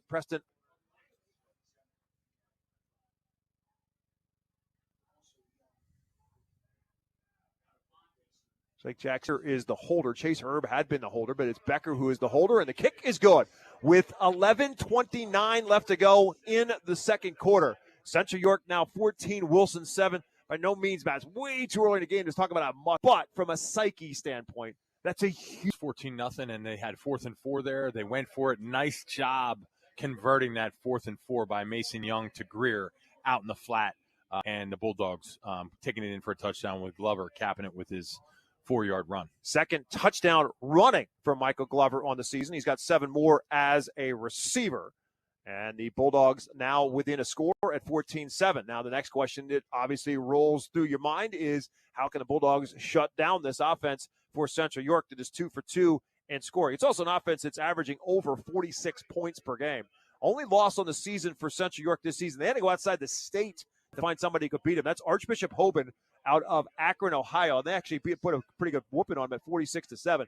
But that is the only on the record for Central York. They beat Central Dauphin first week of the season. We told you about Manheim Township. They beat the Blue Streaks 36-28 in week 2. Then their other non-leaguer was against Delaware Valley. So a 14-7 lead now for Central York. Next year, the Lancaster Levin League and the York Adams League, where Central York resides, are going to go into not a merger, but a league agreement where they're going to play each other in a non-league game, and they're going to match up based on winning records from the last couple of years. And guess what that means? Wilson, Central York will meet each other next year in the regular season, the next 2 years, and one obviously here and one there. And there's, I don't know if that was a mishit kick, and the ball is loose on the ground, but it did not go 10 yards, so it was obviously not intended. Oxenmeyer, I think, just hit the kick.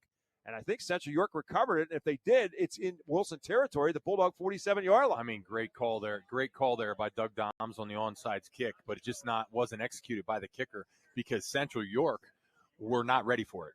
Their front line was not ready for that onside. It went about 7, needed to go 10. So Central York recalled 47-yard line. So now you just gave the high potent offense a short field to work with. Brendan Smith will split out as a receiver on the right. Ryan Brown will come in as a receiver left. Some confusion right now. I'm not sure if it's Central York field or not. Trying to kind of look to the light on the right side of the line of scrimmage. Brooklyn Nace from the shotgun. Wants to throw it on first down. He's under a rush immediately by Brownback. Gets out of that field looking for Smith. The pass is in and out of his hands. Oh. He had him inside the 5-yard line, and Smith did not hold on. Brendan Smith, he could not bring it in as he went to the ground. And you had Chase Herb in the safety position. That Smith got a step behind him, and that ball was thrown perfectly on the run there by Nace.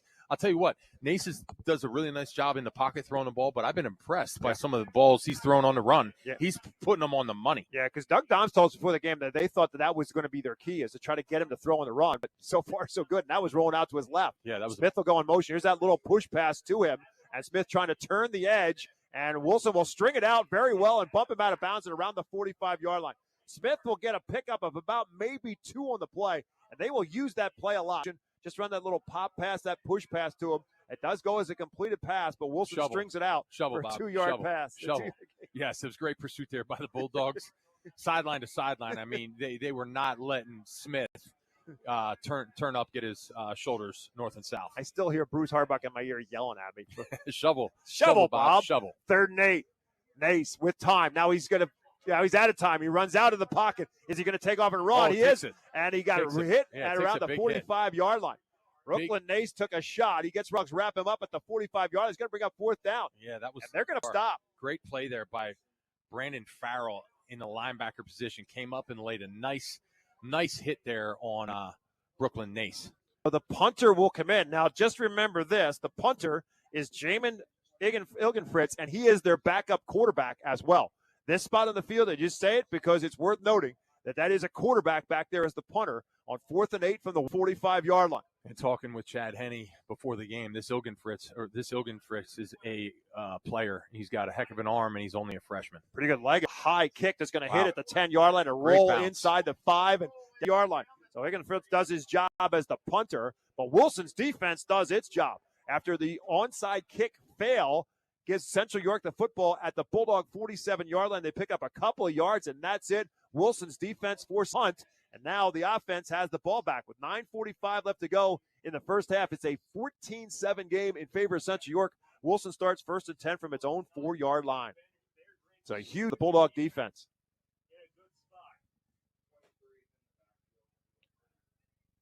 Damian Greer slot right. Jaden Carpenter split to the right.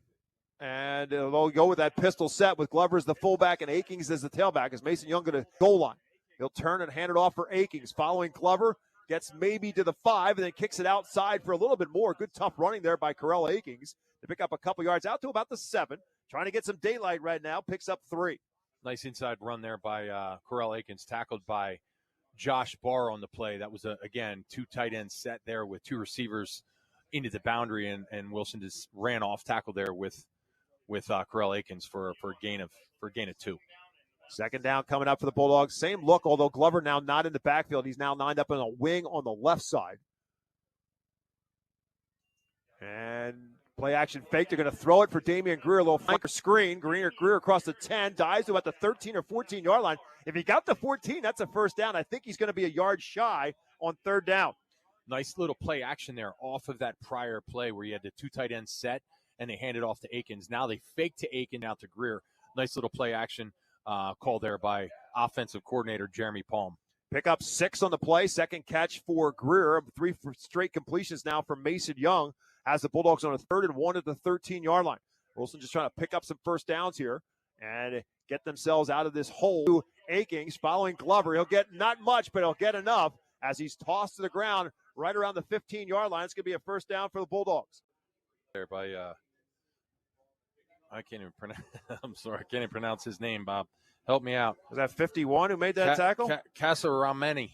Yeah, we are working in the dark. Woo. That's part of the problem here. No, Yeah. My apologies. That's Covington. Yeah, it's Adam Covington. Yep, Adam Covington on the yard line, but it's a gain of 2 for Wilson. More importantly, they pick up the 1st down. 1st and 10 at the 15 for Wilson. Inside of 8 minutes left to go. 17-7 Bulldogs with the football and a new set of downs.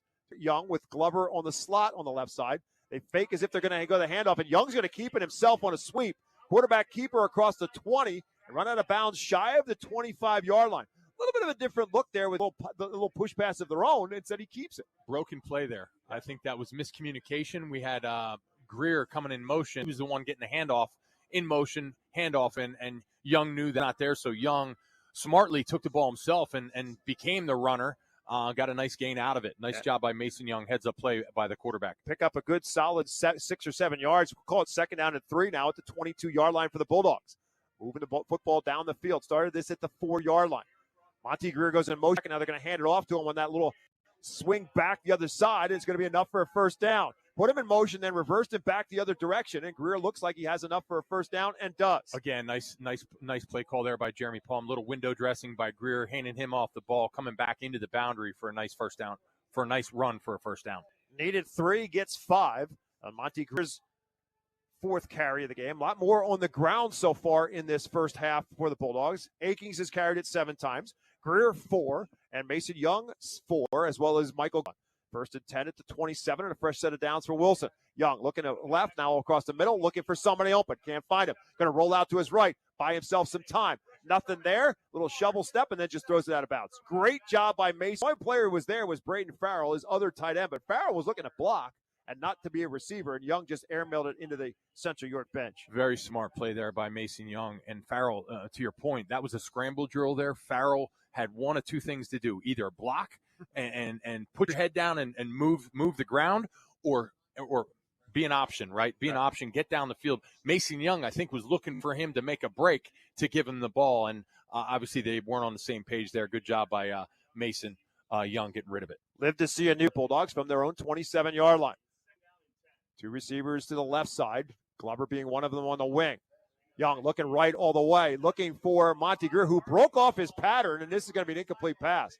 Not quite sure what happened there, but Monty Greer just simply stopped running. And Mason Young is looking back confused behind the line of scrimmage. It's 3rd down.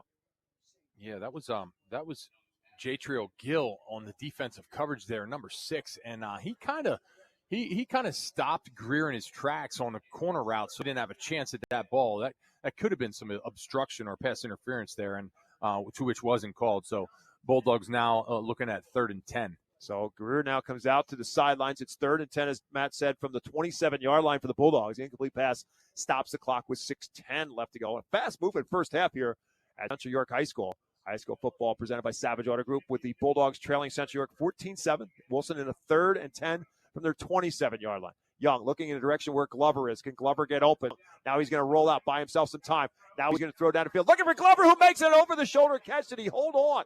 He did not. He did not. Great effort there, and he had – I'll tell you what, Mason Young had a ton of time. That was that 3-man route to the field, motioning with Greer, and then you had Glover coming across on that scramble drill, coming across the field on in a wide deep cross and laid out for the ball. Great effort, and just could not bring it in. So it's 4th down, and Chase Erb and the Bulldogs will have to punt the football. Brendan Smith, Central York. Panthers figure to get pretty good field position out of this again. Again, Wilson started this drive at the 4, and at the 27-yard line now they're going to have to punt the football. And a big rush, and just off the side of the foot of Erb, but it's going to hit a Bulldog roll into Central York territory. So Wilson gets a little bit of a break there. It looked like the punt came off the side of the foot of Chase Erb. He was under a heavy rush, but it hit and rolled on the ground into Central York territory. Great field position again, all the way, starting their drive out at the their own 46-yard line. So almost at half field. With 5:51 still remaining in the second quarter, both teams still have the full complement of 3 timeouts left to work with. 1st and 10, as Matt said, for Central York from their own 46-yard line. Again, they lead at 14-7. Bulldogs stopped on the last series. Can Wilson's defense rise to the challenge again? Here's Legend Johnson getting the handoff, and he is wrapped up and brought down right around the 50-yard line, a gain of about 4 for Johnson. Yeah, that was a great tackle there by Malachi Tolles. Malachi Tolles at the nose guard position just got an arm on Legend Johnson coming through the hole. 2nd down and 6, right back to Johnson. He's going to kick it outside this time. He's near the Panther 1st down at the Wilson 42 or 43-yard line. Once they pull the bodies off the pile, we'll see exactly where they spot the football. It's going to be at the 43, 7 more for Legend Johnson. Monty Greer came up, lowered his shoulder on that with Legend Johnson. And I think Legend Johnson got the best of that battle and really lowered the boom on Monty Greer coming up on the tackle. Brendan Smith goes in motion right side to left. Johnson gets this time. Wilson will get a hold of him quick. Johnson strong enough to fight for a yard, and he had to fight just to get that yard. 2nd down and 9. Line of scrimmage is now the 42-yard line of Wilson. 10 carries for Legend Johnson to this point in time. At this point in time, the game is now inside of 5 minutes left to go in the first half. Ace wants to throw it for the first time in this series, looking for somebody underneath. The pass is caught. It's Smith. His way inside the 35, on his feet to the 30, to the 25, gets a block downfield, and eventually he's running the yard line. Another big first down pickup. Brooklyn Nace to Brendan Smith. Brendan Smith is special. He's got 70 reception on the year for 1,100 yards and 21 touchdowns. He just showed why on that play. That was pretty much a little sit route, 8 to 10 yard sit route. Nace put it right on the rest of the work. Shifty across the field, made multiple guys miss. I mean, he's tough to bring down. 20-yard pickup to the Bulldog 22-yard line. Back to the ground game of Legend Johnson, trying to kick it outside. Bulldogs string it out. Can Johnson work his way out of it with the stiff arm? They'll wrap him up as they grab a hold of that stiff arm and don't let him get free, as Monty Greer, the player who had him by that stiff arm. And Legend Johnson still good enough to get a couple yards on it. Put it to the 18 and a gain of 4. Monty Greer's got some wheels, running back, defensive back, and Legend Johnson, stiff arm, just took the ball, showed his speed all the way to the sideline, and Greer staying with him stride for stride. So that was a sprint matchup right there. 4 minutes left to go in the half. Nace with time, looks around, scans the field. Now he's flushed out of the pocket, rolls out, trying to buy himself some time. He's only back across the 30-yard line. Now Brooklyn Nace is going to take and run right around the 15-yard line, depending on where he stepped out of bounds. So they had him pinned or pushed him all the way back across the 30, and Nace runs it down to a and down to the 11-yard line. Turns out to be, the 16-yard line. Turns out to be a 2-yard pickup. It's 3rd and 4. A nice play there by Nace, leg scrambling, keeping the clock rolling. And now you got the give is to Anthony Johnson, and Anthony Johnson takes it right up the gut and for Central York. Second rushing touchdown right up the middle for Central York, and Ace Johnson takes it up the middle for 16 yards. Younger brother of Legend is Deuce Johnson, number 28, and this kid doesn't. I mean, hey, younger brother is making big brother work hard, because Deuce Johnson can run the ball well. I mean, that was a great run there by number 28 for the Central York Panthers. Allie Johnson Jr.'s father, Allie, is one of the assistant coaches for this Central York. That's why he's called Deuce, because he is the second, as the kicker Burt is back on for an extra point attempt, and it is no good. He misses the extra point with 3 minutes and 40 Central York adds on. They now have a 20-7 lead. Time on the clock when we come back to Central York High School fun after this. Support your Berks County community while purchasing great new and used furniture, appliances, and building supplies at the Habitat for Humanity REIT, located at 5370 Allentown Pike in Temple. New and used appliances, furniture, home decor, and more. Many new items are manufacturer direct and are available at unbeatable prices. Stop by the Habitat for Humanity Restore of Berks County Tuesdays through Saturdays from 9 a.m. to 6 p.m. or visit our website at restoreberks.org for more information. If you are buying or selling a home, contact RE/MAX real estate agent Phil Macaronis. With over 20 years of experience, a member of the RE/MAX Hall of Fame, Phil does it all, from residential to commercial real estate sales. And with his large catalog of repeat and referral customers, you know you can depend on Phil Macaronis, no matter where you're looking for your next home. Call 670-2770. Call Phil directly anytime at 610-858-4555. A 7-play, 54-yard drive this time for Central York. And after Legend Johnson scored 2 touchdowns, this time it was Allie Johnson who gets the handoff and goes 16 yards for the score. So it's 20-7, Central York on top. Still time for the Bulldogs with 3:40 left to go in the half, and Wilson has all 3 of its timeouts left. That's known, and so there will be no kickoff return opportunity this time. Corell Akings and Monty Greer, the return men. And so Wilson will start with 3:40 to go. And again, all 3 of its timeouts left to use in this half. And Mason Young and the Wilson offense right back to work from the 20-yard line.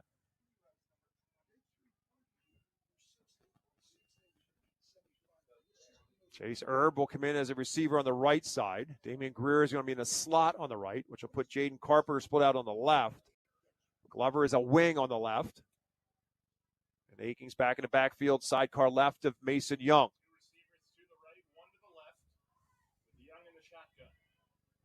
Now Akings will shift out of the backfield. Young looking. Now he's flushed out of the pocket. Going to roll out to his right. Looking for somebody to get open. And again, nobody open.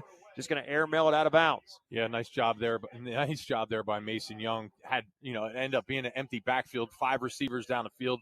Akins motions out of the backfield and comes to the boundary screen side here to Chase Erb. And Chase Erb was blanketed in coverage. And Mason Young had nothing better to do than throw it out of bounds. Smart play by the senior quarterback. We've seen some pretty good coverage right now by the Central York secondary. They have the Mason Young few plays, and now he's in a 2nd and 10 at his 20.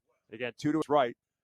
And this time that little push pass for Michael Glover, and Glover will fight his way across the 25 and fight his way out close to the 30. Not quite enough. That's where you need to get the first down. But it will be about an 8-yard pickup and put Wilson in a 3rd and 2. Really interesting play there where you have Glover coming underneath, shovel pass to him, hitting that almost like a trap play. Looks like very similar to the Kansas City Chiefs run. Why would that be? Yeah, I'm not pulled out of the Chad Henne hat here for the Wilson Bulldogs. 3rd down and 2. As a result, that's a pass completion to Glover, so it's 3rd and 2 now for the Bulldogs. And they'll hand it to Glover. He's going to wing on the left, or sweep on the left, and he will take it for the first down. Much like they had on the touchdown, just hand it off to Glover and let him go around the edge. And he had enough for another Bulldog first down across the 35 and to about the 38-yard line. Again, on the season, Glover's got 24. Now he's got 200 yards. He's averaging 7.9 yards per carry. He's got 1 touchdown on the ground, so the guy can beat you on the ground and through the air receiving the ball. So multi-dimensional Michael Glover for the Bulldogs. Very effective. Picks up 10 there to the 38-yard line. 2:47 left to go in the half. 1st and 10 from the 38-yard line. Young, straight drop, under pressure, in trouble. Gets his way out of trouble. Now going to dump it off for Glover and out of bounds. Just around sticks and around the midfield stripe, depending on where Michael Glover stepped out of bounds. Great job again by Mason Young to keep himself alive. Glover, yeah, great scramble drill there with Young. Had a lot of pressure right up the gut. Moved out of the way, sidestepped, found Glover down the field, and Glover close to the sidelines. Had a lot of room around him, but was too close to the sideline, stepped out of a yard short of the first. 2nd and 1 at the 47-yard. That Bulldogs favor. Again, 3 receivers bunched to the right. Looks like Glover by himself on the left on 2nd and 1 at the 47-yard line. Now I think Akins is going to shift from one side to the other. His Glover split out by himself to the left. Young looking to his right. Instead, takes it inside the 45 and down close to the 40-yard line. Another Wilson first down, this time to Jaden Carpenter. Yeah, that was, I think, the best throw for Mason. He got it out of his hands quickly.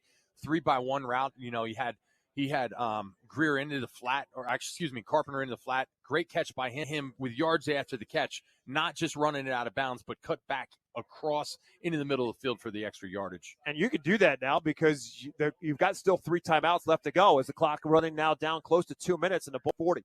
Down 20-7, trying to get a score before the break. 1st and 10 at the Central York 40-yard line. 2 receivers bunched to the near side, step up in the pocket, wrapped up, and he will not get away this time. And Mason Young will get back at the 44-yard line. A loss of 4, and the clock keeps running. Let's see if the Wilson Bulldogs call a timeout here. Yeah, Colin Gardner there from the defensive end position. You know, Mason Young was saw him in his eyes, trembling a little bit, was going to throw it away and pulled it down and could only do nothing but take the sack. Nowhere. Back to the 44-yard line. They do not stop the Wilson with 1:20 left to go in the half. Now in a 2nd and 14, back up. Trips to the field. Young has time. Looks and skips the middle. The man is open, but it's behind and incomplete. He was looking at Greer, but it was a little bit behind him and incomplete. And it will stop the clock with 1:08 remaining in the half. Yeah, crossing route there by Damian Greer. Behind him. Went through Damian Greer's hands, though. So really was catchable ball, but nevertheless behind him. And Bulldogs are now looking at 3rd and 14. From their 44-yard line. Again, the incomplete pass stops the clock with 1:08 remaining in the half. Receiver, he split out on the left side. Looks like some confusion right now for Wilson. Damian Greer, they needed a lot on the left. And Carpenter split out on the right. Pistol set with Glover in the backfield with Akins. With Glover as the fullback and Akins in the tailback. It's 3rd again and 14. Play action fake for Young. Steps up in the pocket, waiting for somebody to get open. Can't find it. Now a flag comes down as Young trying to get out of trouble. Still off and run with it. Get inside the 35 and down to a first down run. However, a flag in the Wilson backfield may nullify all this, but a great effort by Mason Young. What a scramble there. I mean, the guy, honestly, the first thing that pops in my head is Lamar Jackson. What a freaking scramble there. He had made guys miss, broke a tackle, got all the way down to the first past it, and it looks like it may be coming back for holding. I'm sure it's going to be pretty in the area of a hold. It's the first holding penalty against Wilson, only the 2nd penalty of the football against the Bulldogs, but a costly one for Wilson. Instead of having it 1st and 10 at the, it's going to get backed up on their side of midfield. It's going to remain 3rd down, but backed up now to the Wilson 46-yard line, They'll make it 3rd down and 24. 53 seconds here, so you're in your 2-minute drill. 3 receivers set with Glover at tight end still in the field, so they're timeout taken. So Wilson will call its first timeout of the football game, and they'll do so, as Matt said, with 52.9 left to go. We'll keep it here. Wilson now backed up 3rd down, and we'll call it about 24 back at the 46-yard line. So a holding penalty. It's been a problem for the Bulldogs without a doubt. It certainly cost them big against Manheim Township in week 2. The wins, Wilson, we told you at the beginning of the broadcast, Nazareth and Manheim Township, and the win last week against York High in the first round of district playoffs. But the 62 straight non-losing seasons, going all the way back to 1964, which was John Gersey's first season in West Lawn when they went 5-5.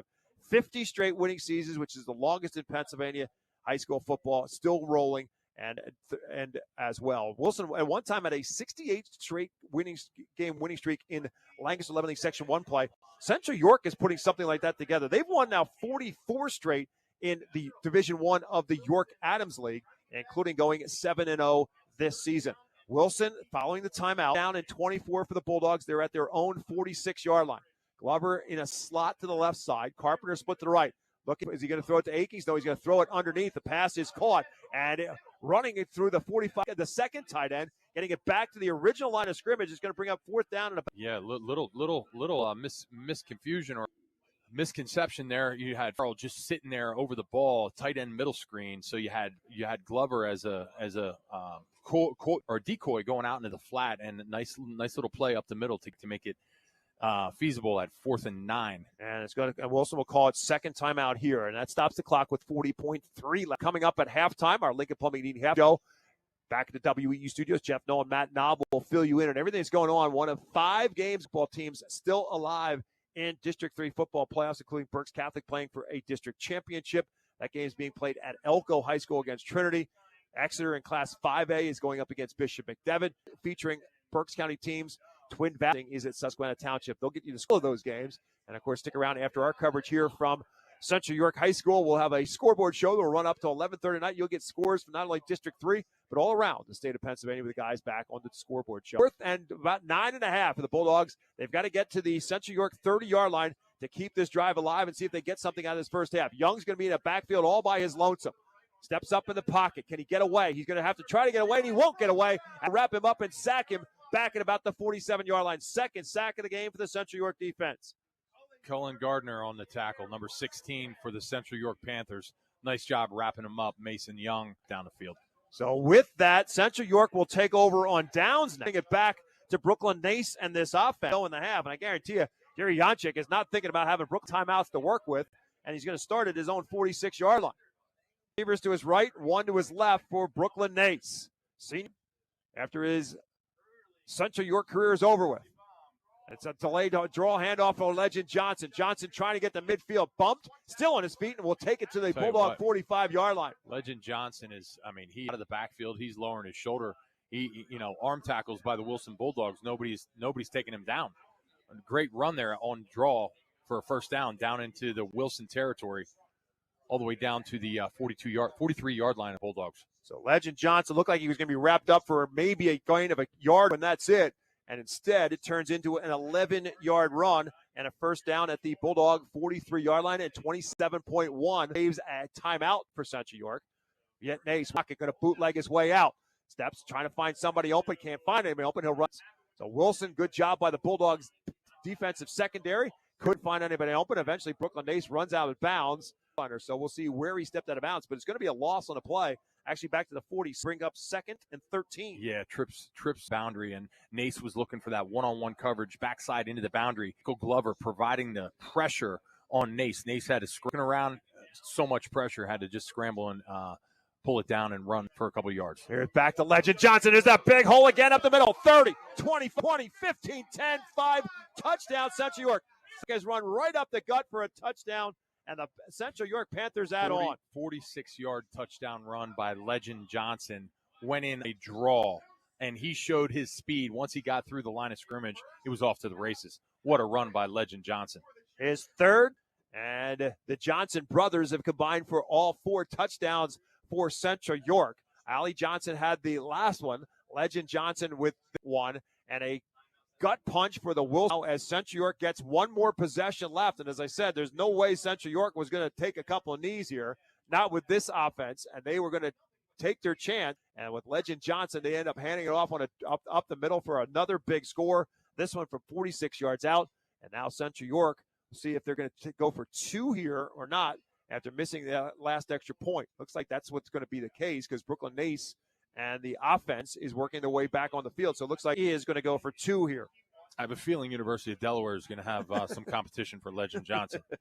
Just a junior, Legend Johnson, over 1,000 yards on the season, and he's over 100 yards on the night unofficially with that 46-yard run. He's at 13 carries and 140 yards and 3 scores. So here, conversion for the Panthers. Have 3 to the left side, 2 to the right. And throw a little flanker screen for Smith, and he's going to scamper in the end. An offensive lineman out there as one of those wide receivers, and they use him as a blocker, and they get a 2-point conversion out of it. Yeah, trips out wide, rests with his feet in for a 2-point conversion. Great little play call there for a 2-point conversion, and Brown really electric when he gets that ball in his hands. So Central York took just 3 plays to get the touchdown. They've had a 10-play drive, a 7-play drive, and now 2 3-play drives as well here in this first half for their scores. Check that. That was Smith, number 3. Brendan Smith. Yep.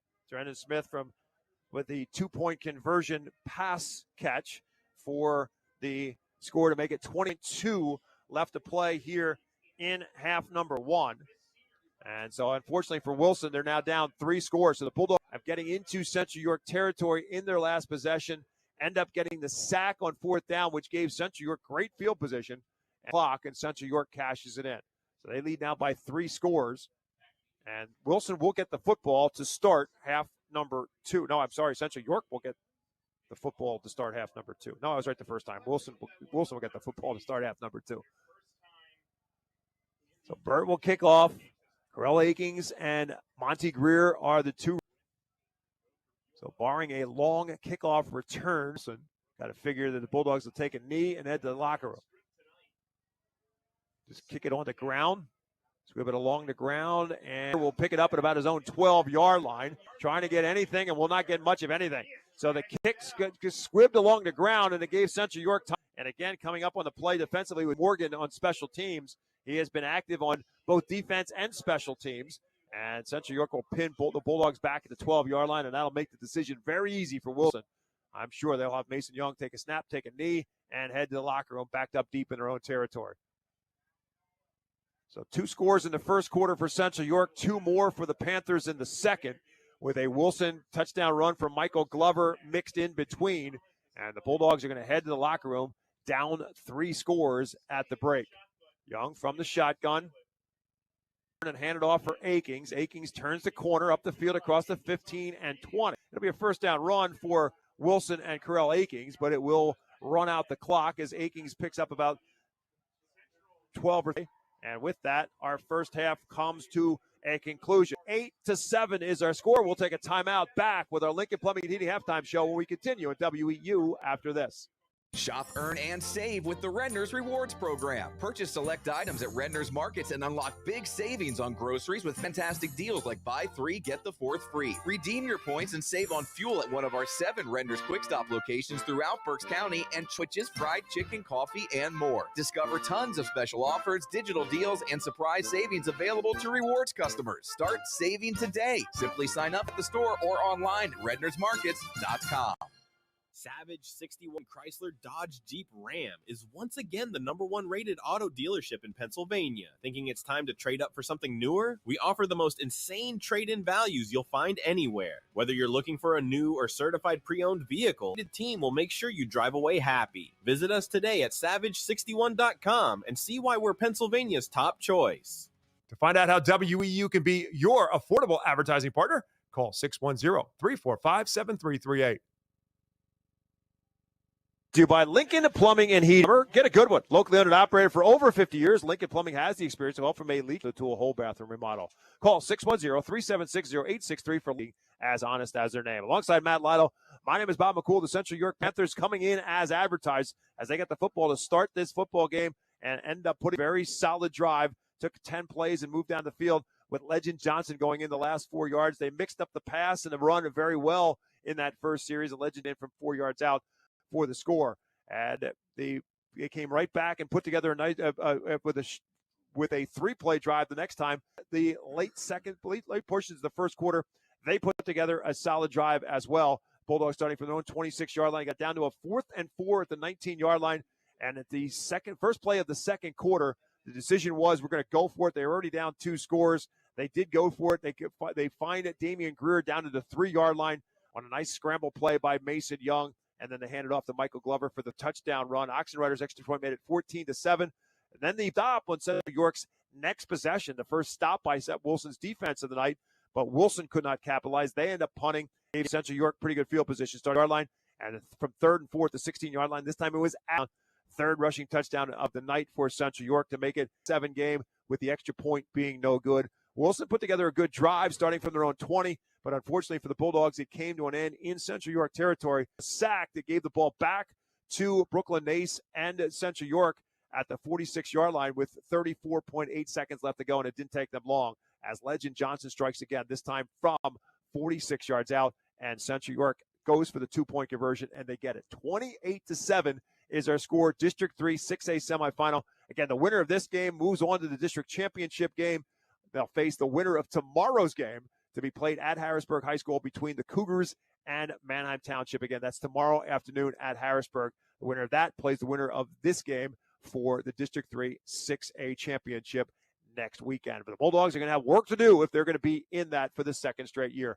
28-7 is our score from Central York High School. We throw things back now to the WEEU studios. Jeff Nolan, Matt Knob will fill you in on everything else going on high school football on a Friday night. Nobody does it like WEEU. Hey, thank you very much, Bob. From the second floor here at 4th and Court, I'm Jeff Nolan, along with Matt Knob, a 28-7 lead command for Central York. As we get you caught up on the halftime scores, we're going to go right to the phone. The big game in the area is Berks Catholic playing for the district title against Trinity from Elko. And joining us on the phone is AJ Gonzalez. 10-0, Trinity with a lead at the half, and offense has been hard to come by for Catholic. What have you seen so far, AJ? See a lot of good defense, boys. Both teams, especially early in the first quarter, not missing. Neither team could get much on their ground game.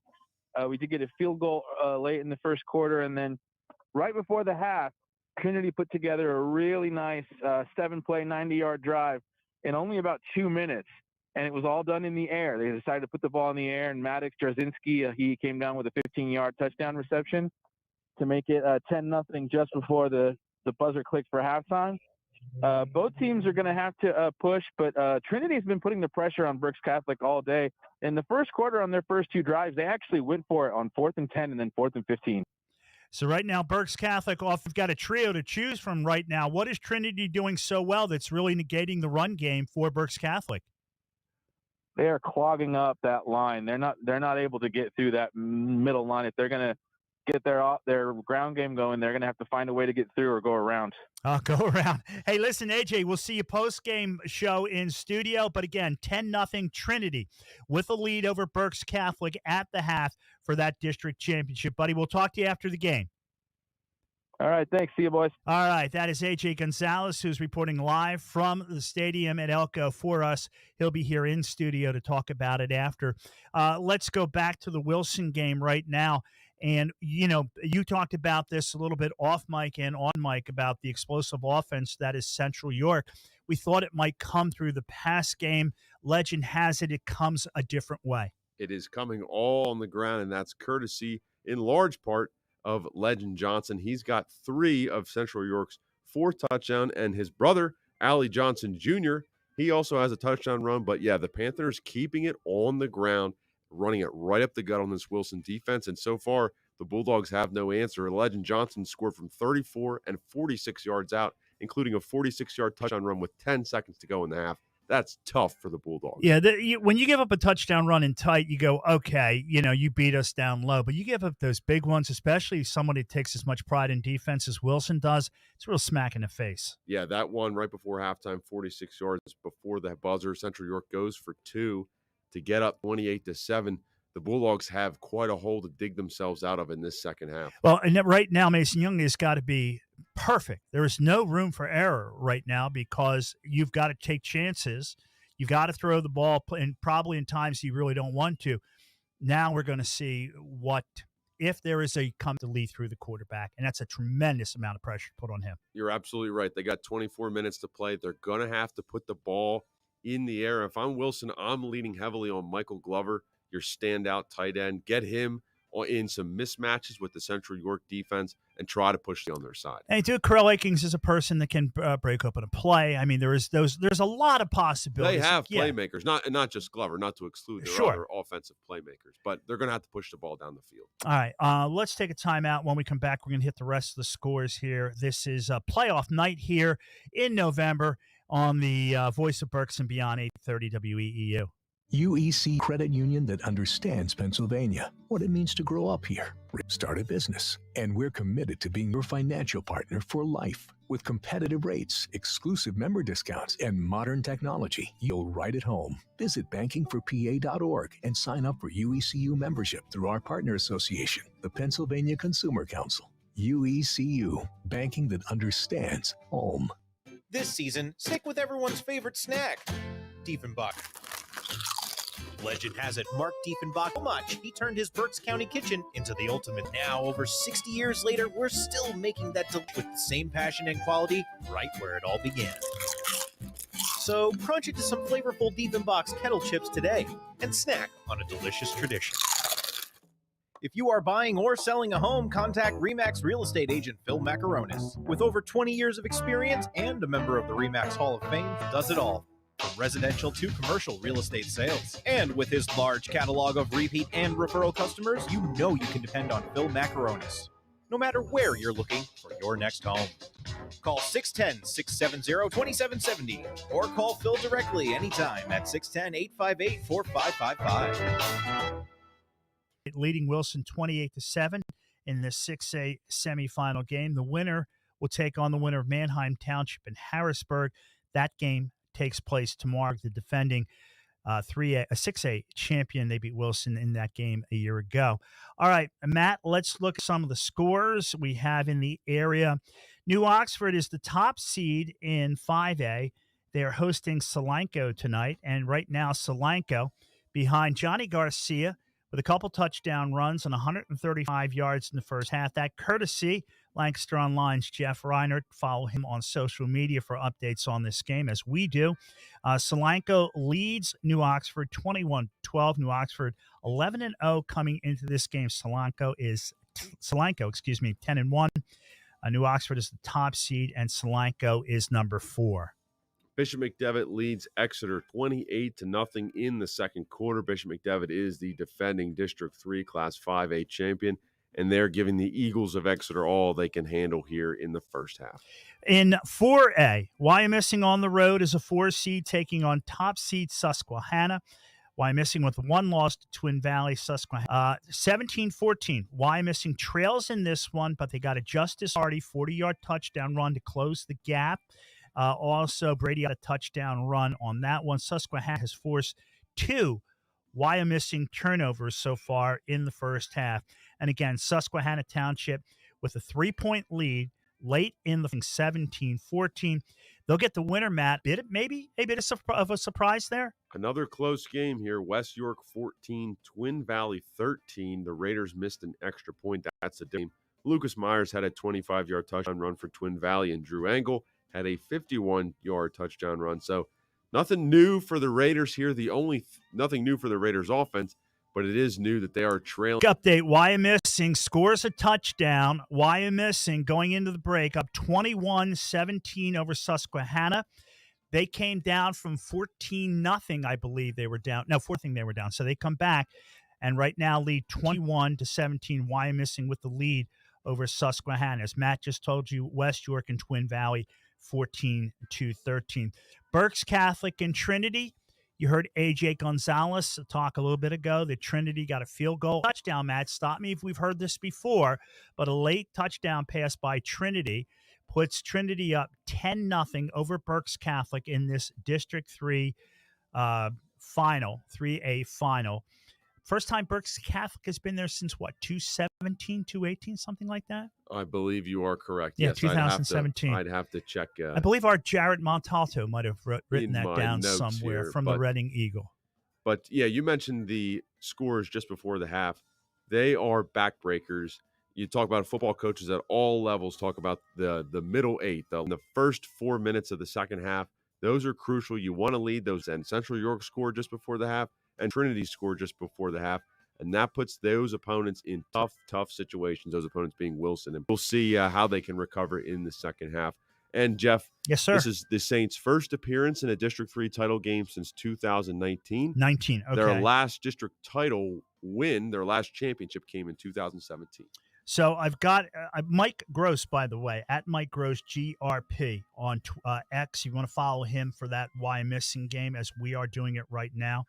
I'm not seeing I'm seeing a scoring update, but I'm not seeing how they got the touchdown. So I hope I got that right. Oh, go ahead. Let's take a timeout. When we come back, any and all information score-wise, we will get to you here at our halftime report. Central York leading Wilson 28-7. More after this on 830 WEEU. Hey, Berks County, Chick-fil-A Catering makes game day even better.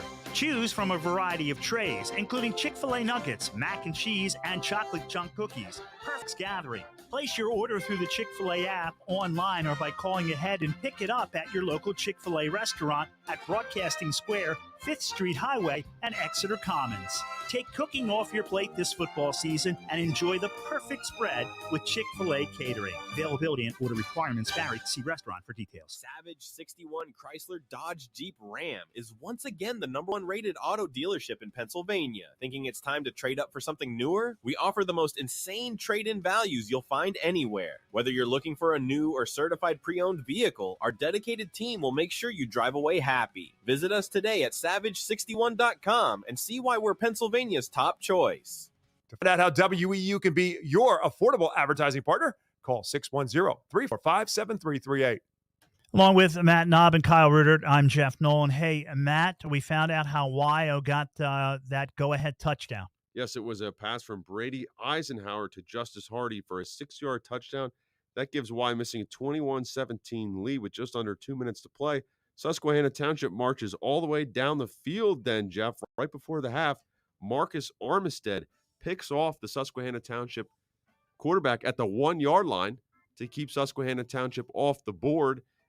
So Spartans, thanks to a big turnover, head into the break with the lead. And I should tell everybody, our buddy at 3 Jack, Eric Epler, also at that game. That's where Matt got that information right there. So remember, the WEEU Susquehanna winner will take on the Twin Valley West York winner. And right now, West York with a 14-13 lead over Twin Valley because Twin Valley missed a point after.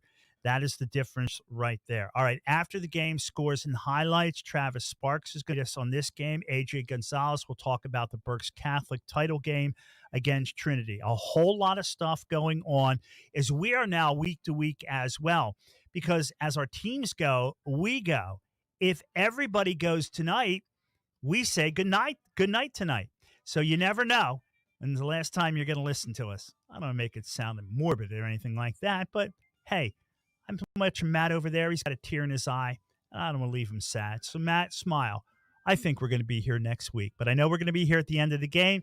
For Matt, I'm Jeff. We'll see you after the game as we get ready to send you back to Central York.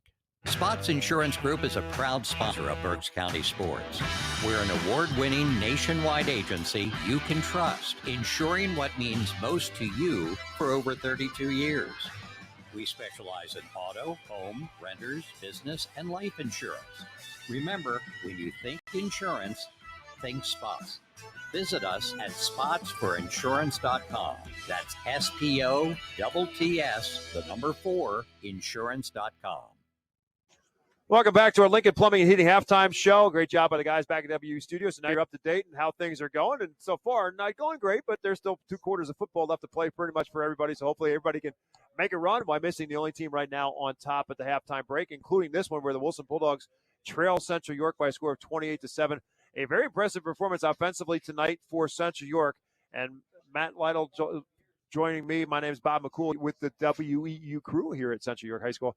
But, Matt, I would tell you that if you told Doug Dons before this game that Brooklyn Nace would be 6 for 8 in the first half for 85 yards, he would have been like, good, I'm good with that. Unfortunately, his team is down 28-7 with Brooklyn Nace just throwing 8 passes for 85 yards. I'll tell you what, 6 of 8 is great. Wilson's got 93 yards in the air, but really the storyline here for sure is the Johnson brothers, right?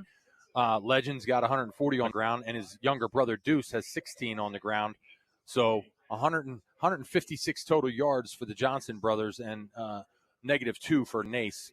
Takes them to 154 yards at halftime. And that's why they're so good. I mean, they're a really good offensive team, but it's not just because they can throw the football. They can run the football. And that's when you get to this point in time in the playoffs, you got to have a multi-dimensional team if you're going to be successful in ways. And that's the challenge that is for Wilson's defense, which is to shut this one series.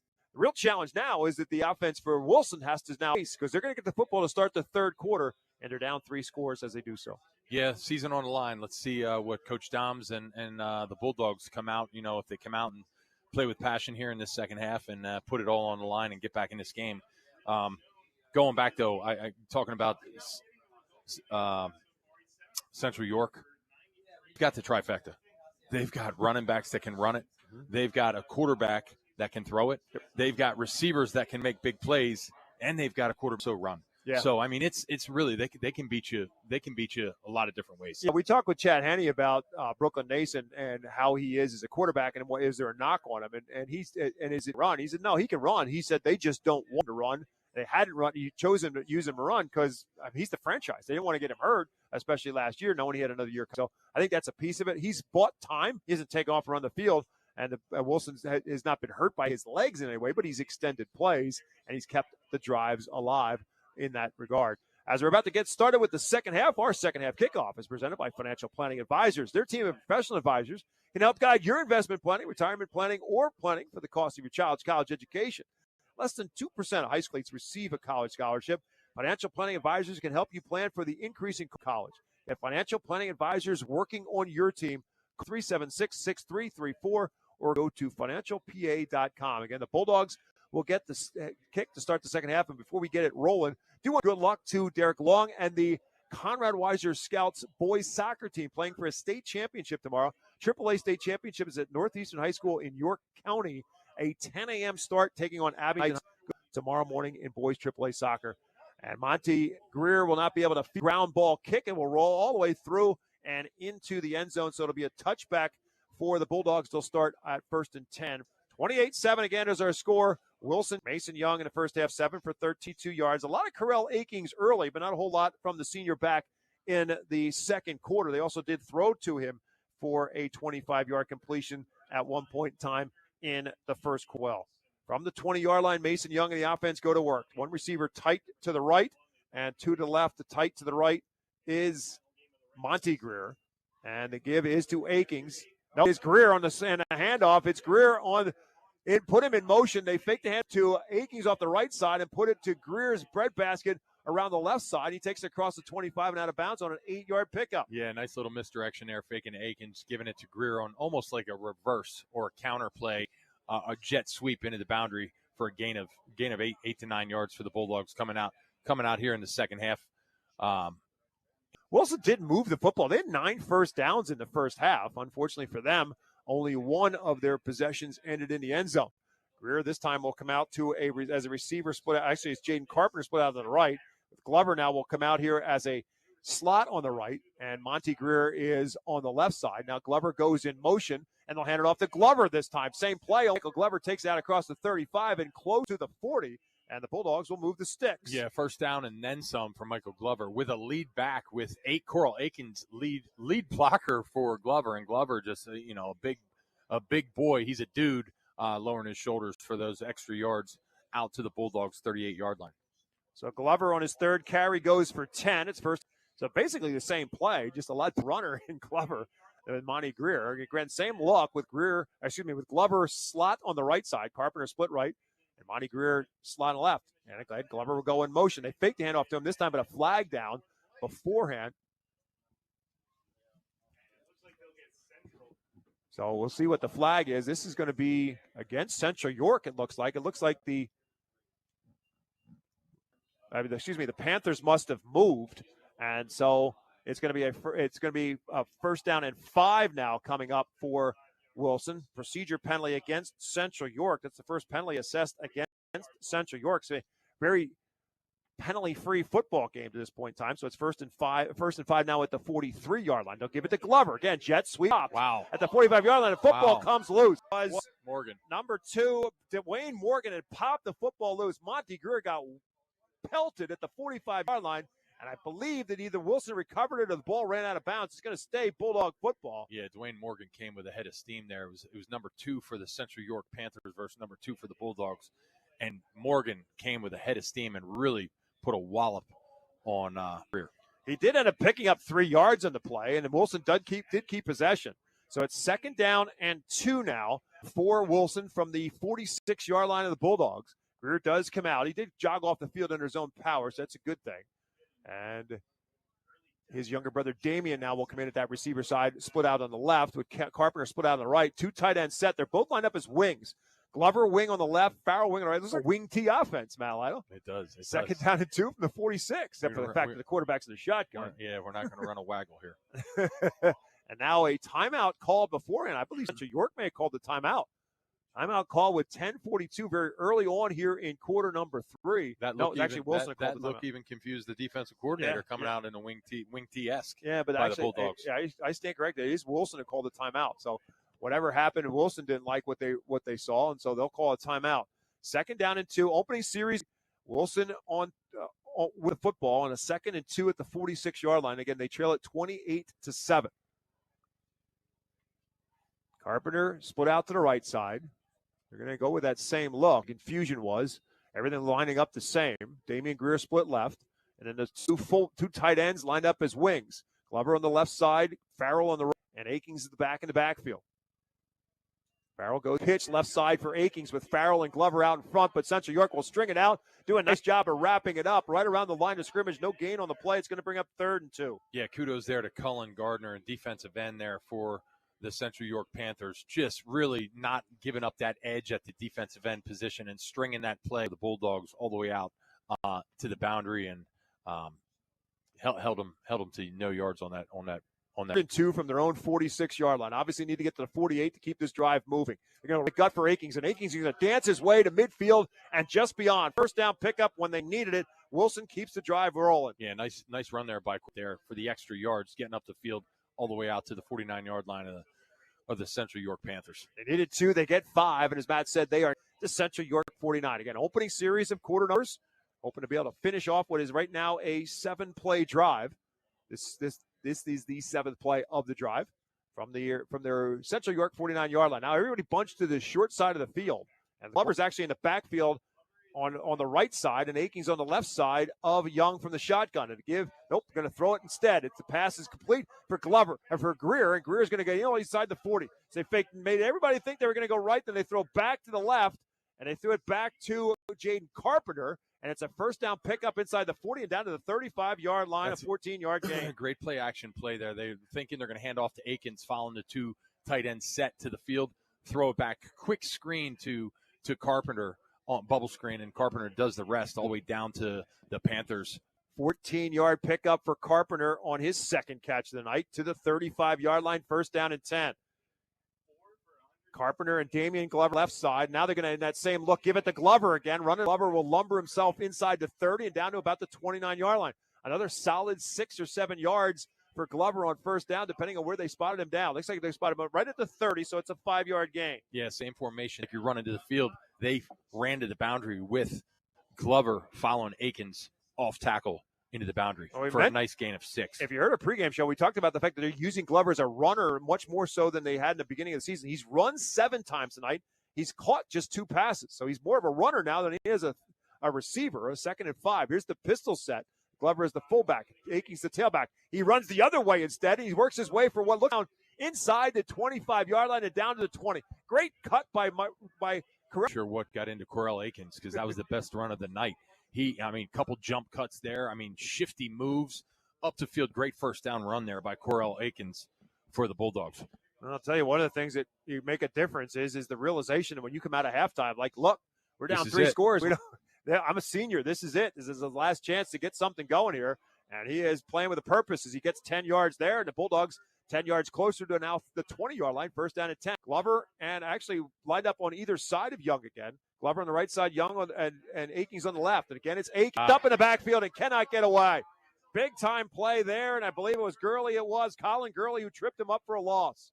Yeah, great play. Senior, 6'3", 230-pound Colin Gurley heading off to Villanova out of the defensive end position. Shoestring tackle there on Akings for a loss of 5 on the play, or 6 on the play. 6 all the way back to the 26-yard line. A huge play defensively for Central York, short-circuiting this drive for Wilson that started at their own 20. It's now a 2nd and 16 back at the 26-yard line.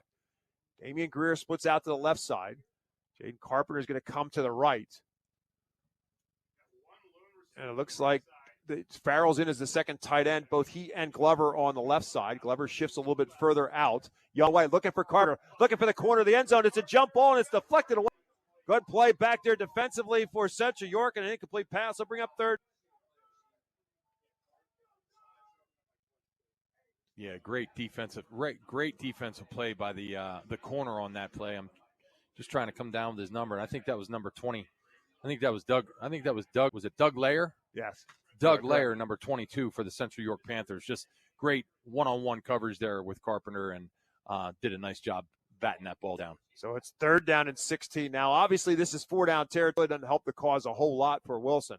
They're at the Central York 26-yard line. They're going to shift Carpenter on the left side, Damian Greer on the right side this time. And again, the 2 tight end set with Glover on the wing on the left. Young's going to roll that way. Has time, has real estate. Flag goes down as Young's going to take off and run with it. He'll pick up somebody. He's not going to get nearly enough for a first down. Gets back across the original line of scrimmage, but a flag thrown on the opposite side of the field. See what this is. This looks like they're calling it an illegal shift. That's what they're going to call. So it's going to be against the Bulldogs. Yeah, I think it was one of the Bulldogs moved in motion. Right. I think you are correct. And so they'll walk the fin harder now for Wilson. 2 men in motion. Yep. 3rd down and Wilson. 3rd penalty against the Bulldogs. So based on what's happened to them the last couple of weeks, the penalties have not hurt Wilson at all tonight. Doesn't help them a whole lot here. Now puts them in a 3rd down and 21 at the 31. You got to be thinking at least get a chunk of this and have a shot at it on 4th down if you're the Bulldogs. They'll put 3 receivers on the left side, and Jaden Carpenter split out to Akings is in the backfield with Young. Got to get to the 10-yard line. Young looking left all the way, waiting for somebody to get open, trying to find himself time, buys himself some time. Chased as he does so. Rolls out. Can he stop and plant and throw? Not, and he rolls out of bounds. They just chased him to the angle and could not trigger on it, and chasing him out of bounds was Cullen Gardner. It'll bring up 4th and very long, depending on where Mason Young stepped out of bounds. Cullen Gardner putting a lot of pressure on Mason Young there, and Mason did a nice job eluding that pressure from the defensive end, and ended up using his feet, getting to the sidelines all the way down the field rather than taking the loss running out of bounds. And they lose yardage back to the 34. It is 3rd down and 24 now for Wilson. Backed up at the Central York 34-yard line, 10-yard line. They try to have a shot here to keep this drive alive. They give Young enough time, and the receivers get open downfield. Young hurling and looking for Carpenter. He's got a step, and it's off his fingertip complete. Wow, what a throw. One-on-one matchup there again. That was again against Doug Layer, Carpenter, one-on-one. And that was a well-thrown ball there by Mason Young. Went off the finger, just inches away from touchdown. So Central York will take possession as Wilson's drive comes up empty. And Wilson did move the chains, picked up a couple of first downs, 4 in total. But the drive comes to a stop in Central York territory, and the Panthers will take over possession now at the 34. Can Wilson's defense come up with a big play here as Brooklyn Nace and the offense back out on the field for Central York? Again, we gave you the numbers, 6 for 8 in the first down game. And Legend Johnson for 140 yards and 3 touchdowns. It's been a backbreaker as far as Wilson is concerned at this point in time. And they start again from the 34-yard line. And it is Legend Johnson on a handoff, trying to go around the edge, and they won't let him get around the edge and wrap him up. Good job, Braden Farrell there, tackle, and Brownback as well. Great job there by Brownback and Farrell, 2 middle linebackers there, inside linebackers, just lowering the boom on Legend Johnson, and Legend Johnson's limping off the field right now. Looks like he's a little bit shaken up. 2 yards on the play, so it's 2nd and 8. That'll bring in Allie Johnson, Allie Johnson Jr. That's why they call him Deuce. The back now in the backfield. He had a touchdown run as well for Central York on a 2nd, and we'll call it 8 from the 36-yard line for the Panthers. One receiver to the left in Brian Brown.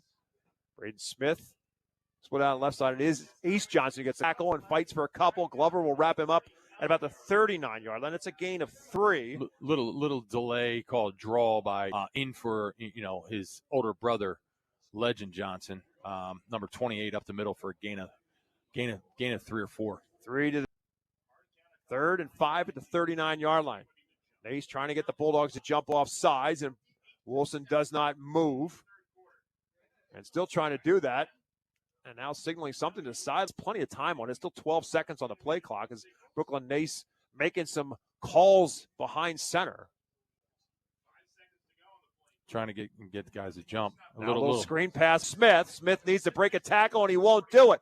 He's still on his feet, however, and he's going back the other way now, trying to string it out. Can Wilson wrap him up, angle him to the sideline, and eventually they do. Wow. Great open field by the Bulldogs, and it was Corell Akings who got him and they'll bring up 4th down.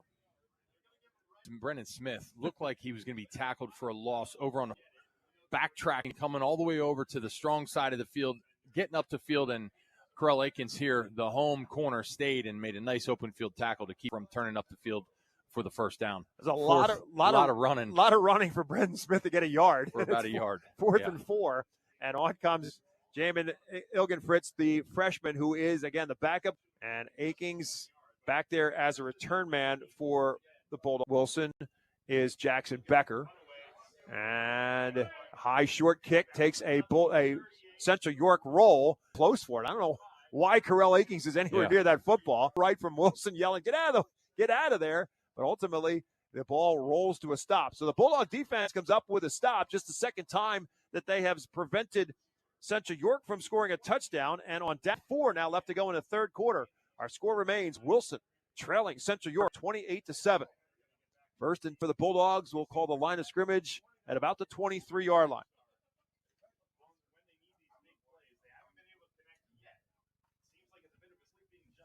Coming in now to play a split end on the right side, Brady Matizak is in there. Matizak is now in there on the right side for the Bulldogs.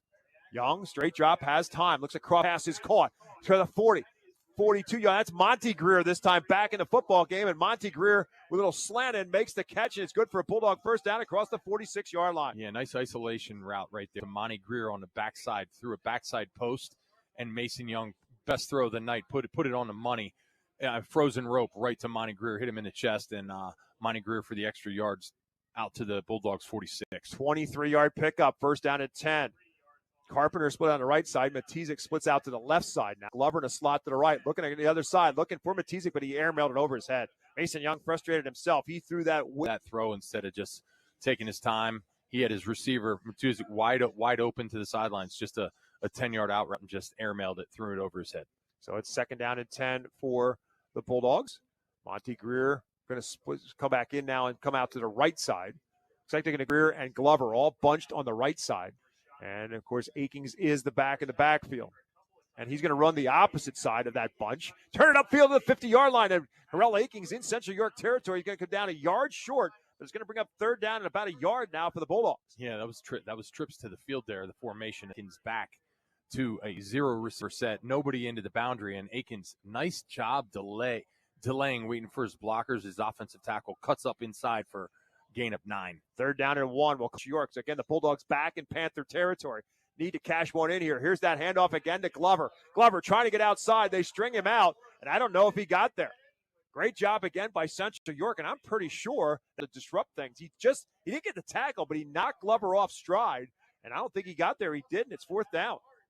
Yeah, great play by their defensive end there on the play, Colin Gardner, really with that pursuit and not allowing the Bulldogs to turn a corner. So it's 4th and 1. Again, Wilson with no choice but to go for it. 4th and 1 from the Central York 45-yard line. And Akins will follow him, and he gets popped in the backfield, and Colin Gurley got through and drilled him before he could get to the line of scrimmage, and Central York will take over on downs. Wow, big play there by Colin Gurley, senior tight end, defensive end, coming from that defense. He came like a shot out of a cannon into the backfield on 4th and 1. Actually lost yardage back to the 49-yard line. On 4th and 1, they lost 4 yards because of the play of Colin Gurley. Again, being recruited to Villanova to play on the defensive side of the football, and he gets the field. 2:10 now left to go in the third quarter. Right now, we've got a scoreless second half as the Panthers have their second possession starting from their own 48-yard line. Nace wants to throw for it for Smith. Little bump will go. Still on his feet, being chased by the Bulldogs. His Glover and Farrell will run him down. Yeah, nice play there. Pursuit by Michael Glover, keeping Smith from getting that ball up the field. Smith showing his shiftiness just on that little bubble screen.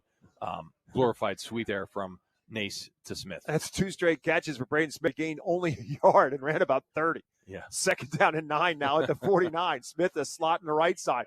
Give us back to Legend Johnson back in the game, and Wilson will wrap him up. Brownback and company will wrap him up. Good play by the Bulldogs up front. In addition to Glover was Malachi Tolles, the nose guard, wrapping up Legend Johnson for no gain. It's 3rd and 9. Yeah, great job there by that interior defensive line with Tolles, and you had E.J. Brownback out of the middle linebacker position. They made some adjustments here at halftime, closing that inside gap run for Legend Johnson. Here we go. Big play again for the Bulldog defense. 3rd down and 9 from the 49. Tight right, tight left for 2 receivers each way for Nace. High stobble for Brooklyn Nace. Has time. Looking for the home run. Smith has a step, and it's going to be a touchdown. Braden Smith over the shoulder catch, and it will go for a touchdown from 51 yards.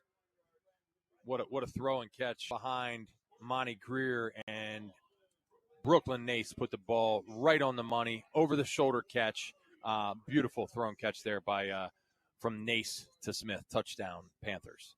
The 35th touchdown pass of the season for Brooklyn Nace, and the 22nd on the receiving end for Brendan Smith. After a couple of 1-yard gains, they go for the home run, and Smith makes it pay off. 51 yards on the for Central York. And now on comes the sophomore kicker, Brady Burt, to try the extra point. He missed one of these attempts, in the first half. Central York ended up going for 2 on there for the first half. But the Panthers add on. High snap. They get it down. The kick is through. 49 seconds left to go in the third quarter. Bulldog deficit grows deeper. It's the Central York Panthers 35, Wilson 7. Back to York County with more high school football on WEEU, the voice of Berks and beyond. Temperatures dropped and my heating wouldn't kick on, so I called Keith HVAC, Electrical and Plumbing. They had it running fast and at a fair price. That was years ago, and I've trusted them ever since. Heating, cooling, plumbing, electrical, Keith does it all. Honest, fast, professional. They've been around for 30 years for a reason. Call Keith HVAC today. You'll be glad you did. Keith HVAC, Electrical and Plumbing. Quality you trust, comfort you deserve.com. So Brendan Smith on the receiving end of a Brooklyn Nace touchdown pass. First touchdown through the air tonight for the Central York Panthers, but perhaps a backbreaker for Wilson. After Wilson has taken 2 drives in this second half into Central York territory, but just unable to capitalize on it, could not finish off the drive, and now Central York gets it back, and their big strike plays come through again. They've done it on the ground, and now, for the first time, they strike through the air.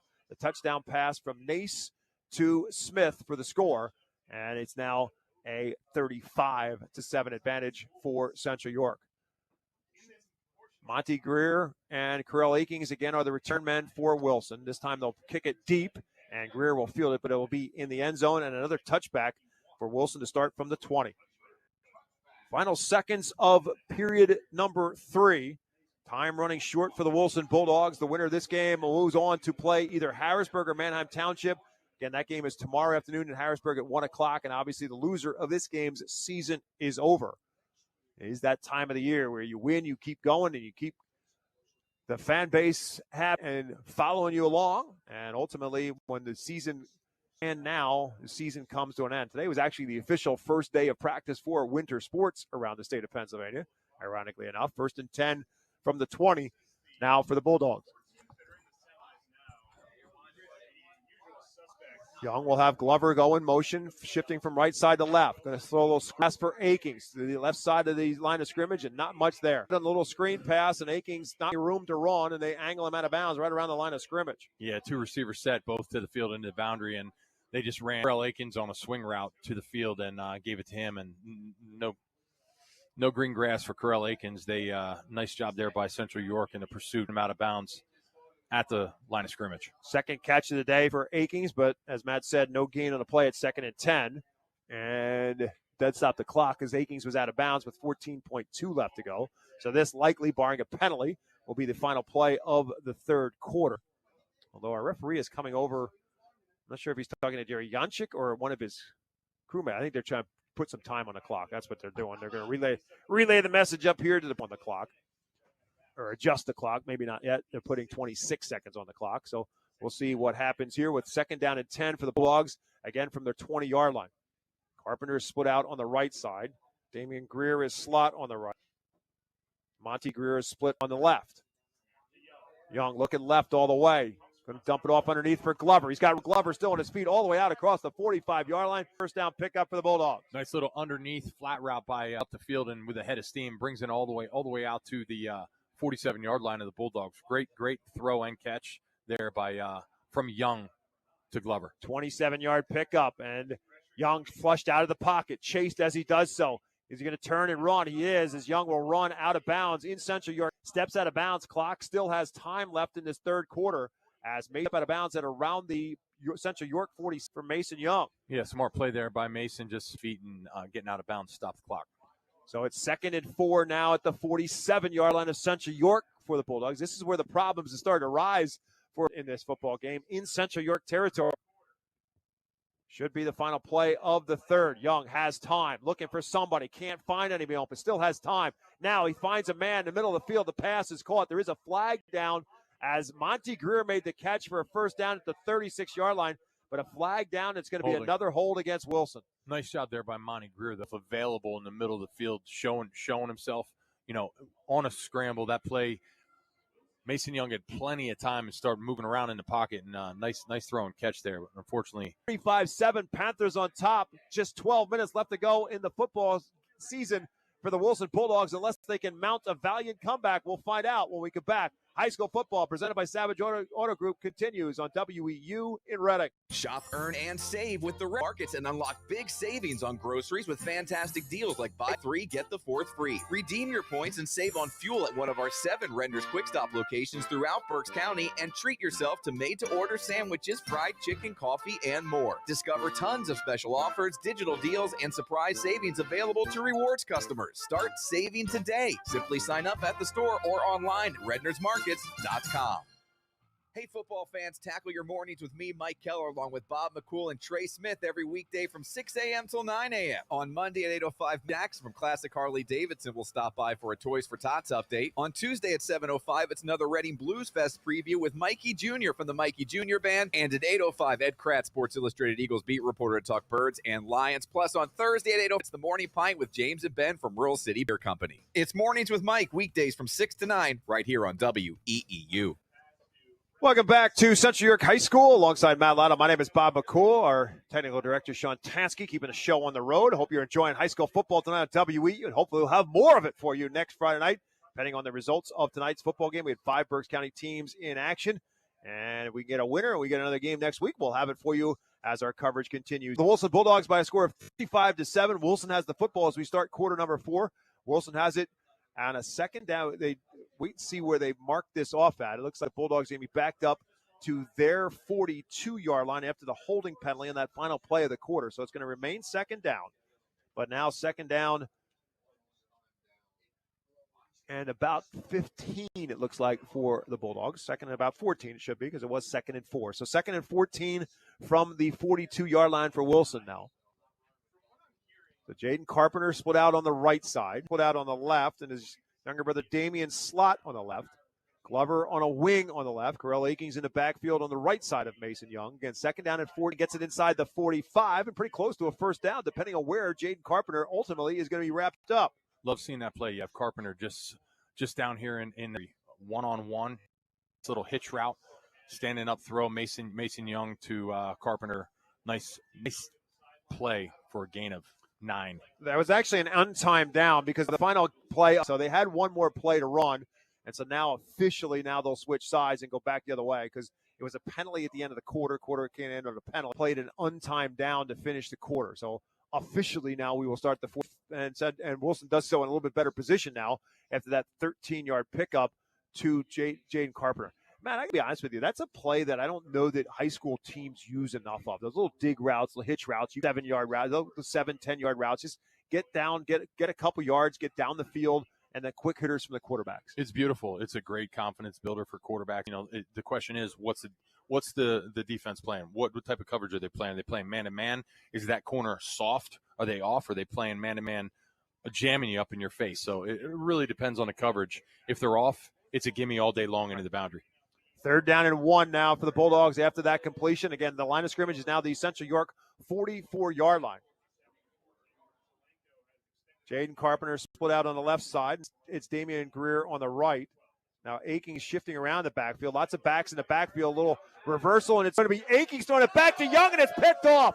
Central York has picked it off, and they are going to turn it into a touchdown. Dwayne Moore stepped into it and just took it the other way for a pick 6. Wilson tried with a little trickery to have Akings throw it back to Mason Young, and Morgan was not fooled. He stepped right in front, picked it off, and took it to the house. And Central York with the icing on the cake, and it comes from their defense. It'll go as an interception thrown by Carell Akings, and Central York just was not fooled. Tremendous play by Central York defensively as Wilson went for a little trickery, but Central York stayed home. On comes Burt now to try the extra point attempt. Oh, what might have been for the Bulldogs. Again, simply a 3rd down and 1. Still a lot of things you could have done at that particular point in time. But they tried to go for a little trickery, trying to get a big play out of it. But it did not fool the Panthers. Now on comes Burt to attempt the extra point. And Brendan Smith is the holder. Snap good. Hold is down. And Burt's kick, plenty of leg, and he bangs it through. 42-6 on the touchdown on the interception return by Dwayne Morgan, who's had a great game for Central York in the tackling department. That's a whole nother level. Yeah, I mean, to me, Dwayne Morgan and Colin Gurley, and the players of the game on the defensive side for Central York Panthers, the two of them have had an outstanding defensive game tonight. Yeah, Gurley made that huge play on the last play for Wilson in their last series when the Bulldogs went for it on 4th and 1, and he stuffed Akings before he got to the line of scrimmage, turned the ball down, and now they come up with the interception by Morgan for the score. First turnover in the game for either side, and it ends up being a interception return to add to it for Central York. So it looks like the Central York Panthers are going to overcome the demons that are the Wilson Bulldogs. 5 times these two teams have met in the postseason, and Wilson has won every one of them, including 20. Last time we were here was back in 2021 when Wilson beat Central York, who was quarterbacked at the time by Bo Prabula. It was his senior year, 11 on this field, ending the career of Bo Prabula. He was already signed up to go to Penn State by that point in time, and transferred to Missouri before his season unfortunately came to an end this season with the ankle injury. So Central York looking to get to the district championship. And they kick off return. Akings from about his own 4-yard line. Akings to the 15, tripped up a little bit, stays on his feet. He's across the 25-yard line before he's eventually wrapped up. So the Bulldogs right back on offense. Central York, this is the 19th time they've been in the District 3 playoffs. They're 15-17 all time. Only time they've won a District 3 championship was in 2020, and that was when Prabula was junior. They beat York High in those District 3 championships and then went on and fell to St. Joe's Prep in the state championship in 2020. A lot of eyes on you. District semifinals, right? Even though you're down 42-7, you got to still play. You got to still play till the final clock strikes 0. So let's see if the Bulldogs can put some heat on the Panthers here. Young going for the home run, looking down the field. Lots of tangled up, and a flag is down. The receiver, Monty Greer, and he's still shaking up on the play. Grabbing his knee. It looks like he action there. I don't know if it was a cramp or what, but I don't know, he's getting up now. He's hustling back.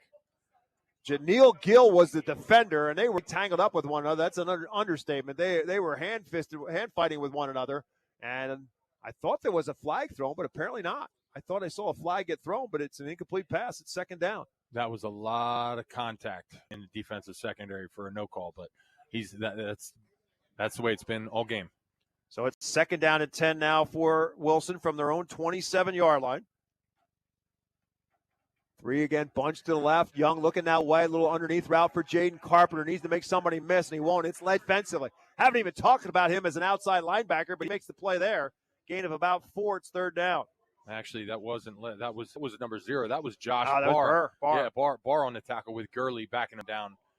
Carpenter out in the flat. 4th catch of the night for Carpenter. Goes for about 4 yards to the 31-yard line. Third down now for Wilson, and 6 to pick up the first down. Carpenter split out the left by himself. 2 receivers on the right side with Glover on a wing on the right.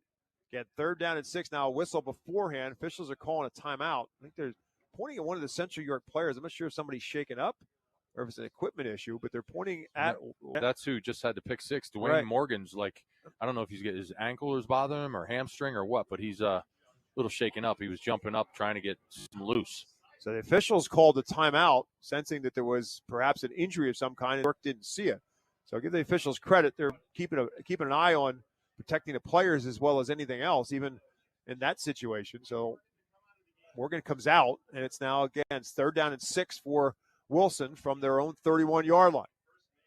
Again, Carpenter split left, and 2 split to the right. Young fakes left, goes right, looking for somebody. Again, underneath route for Akings. Needs to make a man miss. Slips out of that tackle, and Akings still will not get the defense. Will wrap him up at the 35-yard line, about 2 yards short. Now, that was a one-on-one matchup there with Akings versus Legend Johnson, and Akings did a nice job, spin move there, getting out of the grasp of Legend Johnson, and then you had the pursuit of the Central York Panthers, bringing him down to keep him from the first down. Now you got 4th and a long, about a short 2 yards. On 4th down, no choice for Wilson, but obviously to go for it here. Young's going to keep it himself. Quarterback keeper, and Young will take the run and take the hit. Big pop there on Mason Young. He'll pick up the first down, but he paid for it. 1st and 10 for the Bulldogs as Mason Young on the quarterback keeper takes it out to 9-yard line and a gain of 4. He did. He ran a quarterback sweep into the boundary, and it looks like he runs into a brick wall and went backwards. So it's a first down for Wilson now at the 39-yard line as the clock continues to run. 8:30 remaining in the football game. 1st and 10 at the Young, looking right, looking for somebody to break open. Nothing there. Rolls out to his left, shakes loose of a tackle. Mason Young going to take off, tripped up from behind, and brought down. And again, another huge play by Cullen Gardner side for Central York. Yeah, I agree. Number 16, Cullen Gardner has been just playing out of his mind tonight. I mean, just of his hustle, really keeping Mason Young and chasing him around in the backfield. 2nd down and 10 at the 39-yard line as Young gets back to the line of scrimmage, and that's it. Actually, there was a hold on the play. They're calling it against Central York, or maybe there was offsetting penalties. Officials signaled a hold, but he pointed in the direction of Central York, and it's going to be against the Panthers. And so that's going to help Wilson. That's going to give the Bulldogs a first down. By way of penalty, Central York giving the penalty, and Wilson getting the first down all the way out to the 49-yard line. So a 10-yard pickup on the penalty. Take it any way they can get it right now. Again, only 2 penalties against Central York on the night, 4 against Wilson. 1st and 10 for the Bulldogs now, just short of midfield at the 49-yard line. Glover goes in. Young looking that way, and Glover went the other way. Young threw it inside, incomplete pass. It's 2nd down. Yeah, miscommunication there. Glover was running an out route, and Glover ran a more of a slant post. Just miscommunication there on the part of the Bulldogs. 2nd down for the Bulldogs at the 49-yard line. Does stop the clock with 7:16 remaining in the football game. Central York team only giving up 17 points per game. We say that so often in the game of football that defense, you don't necessarily point to the defense, but their defense has come up big tonight. 2nd down and 10. Young looking right all the way. Throws the football, but he throws it incomplete under a heavy rush. Mason Young had to pull the trigger quickly. He was looking for Monty Greer. It's incomplete. It's 3rd down. Yeah, and the pursuit there was number 51 for Central York. Adam Covington really pouring on the pressure onto Mason Young. Mason Young getting rid of the ball a little bit sooner than he would like and threw it out of bounds wide right. So now it's 3rd down and 10 for the Bulldogs. Again, does stop the clock on the incomplete pass. Young looking right. Throw the pass is caught this time across the middle of the field. With a catch inside the 40, and that's a 1st down for the Bulldogs. Tough catch in traffic for Monty Greer. Yeah, he had Gill draped all over his back. Nice catch by route to the far side of the field, bringing that in for the 1st down. Nice throw there again by Young. 12 yards on the completion, and then move the sticks. 2nd catch of the night for Monty Greer. It's 1st and 10 for the Bulldogs now at the 7-yard line. Greer looking left this time. Pass is caught. Open in the middle of the field was Damian Greer. He called on the football. And a flag comes down now as Damian Greer was hit.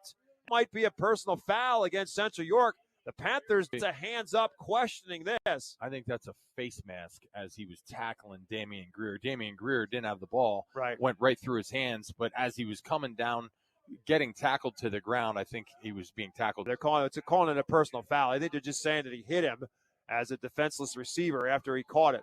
And Jerry Janchik is trying to kind of demonstrate what he thought it was and not what the official thought it was. But the Bulldogs are getting another 1st down as a byproduct of this personal foul penalty against Central York. So the drive continues to move now for Wilson. The 2nd time they picked up one by way of a penalty, but a 15-yarder puts it now at the 22-yard line. Play action fake, throw it outside, fought for a gain inside the 20 and down to about the 15-yard line. Yeah, fake the quick dive and get it out It's wide Carpenter. To Carpenter out on the sidelines with Glover out in front blocking. Ends up being about a 7-yard pickup before Carpenter's pushed out of bounds at the 15-yard line. So it's 2nd down and 3. That's catch number 5 on the night for Carpenter, most for the Bulldogs. 2nd and 3rd from the 15-yard line now for Wilson. Again, 2 receivers to the left and 1 on the right. Play action fake again. Young looking for the corner of the end zone, looking for the back, and it's incomplete. It was Glover, the intended target, but Glover could not hold on with heavy contact around him, and an incomplete pass will make it 3rd down. Yeah, that was just a fade down the sidelines to Glover. Great coverage again.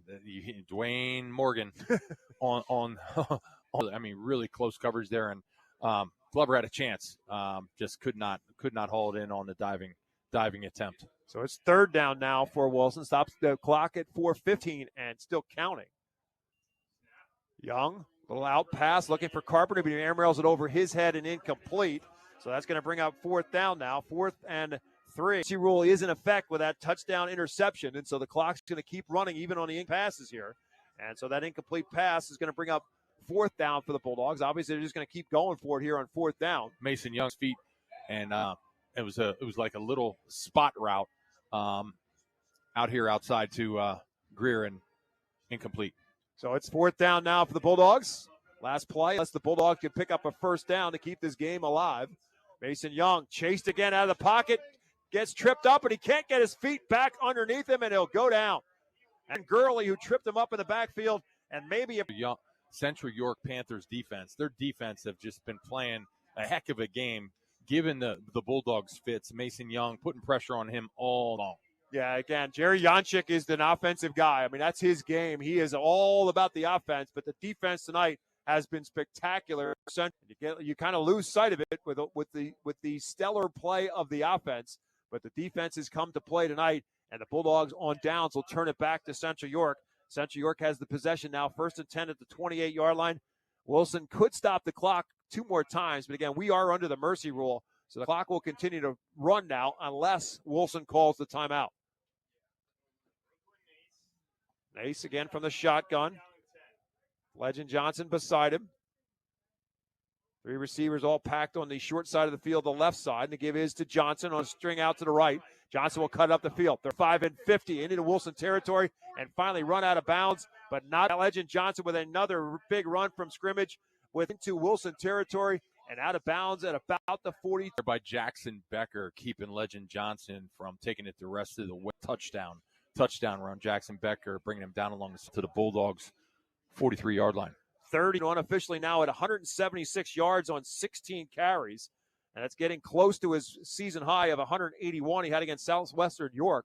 He is now over 100 yards in 7 of the games so far for Central York. And again, as the Panthers are going to move on now to play for the district final next week. And that will be at a neutral site, whether it's Harrisburg or Manor Township. Another big hole for this is Anthony Johnson. Deuce. He kicks it outside, 20, 15, 10, and he can get into the end zone. Damian Greer trips him up. And Deuce Johnson taking over for his older brother, Legend, down the sidelines, and Damian Greer did a nice job diving, touchdown-saving tackle by the shoelaces to bring down Deuce.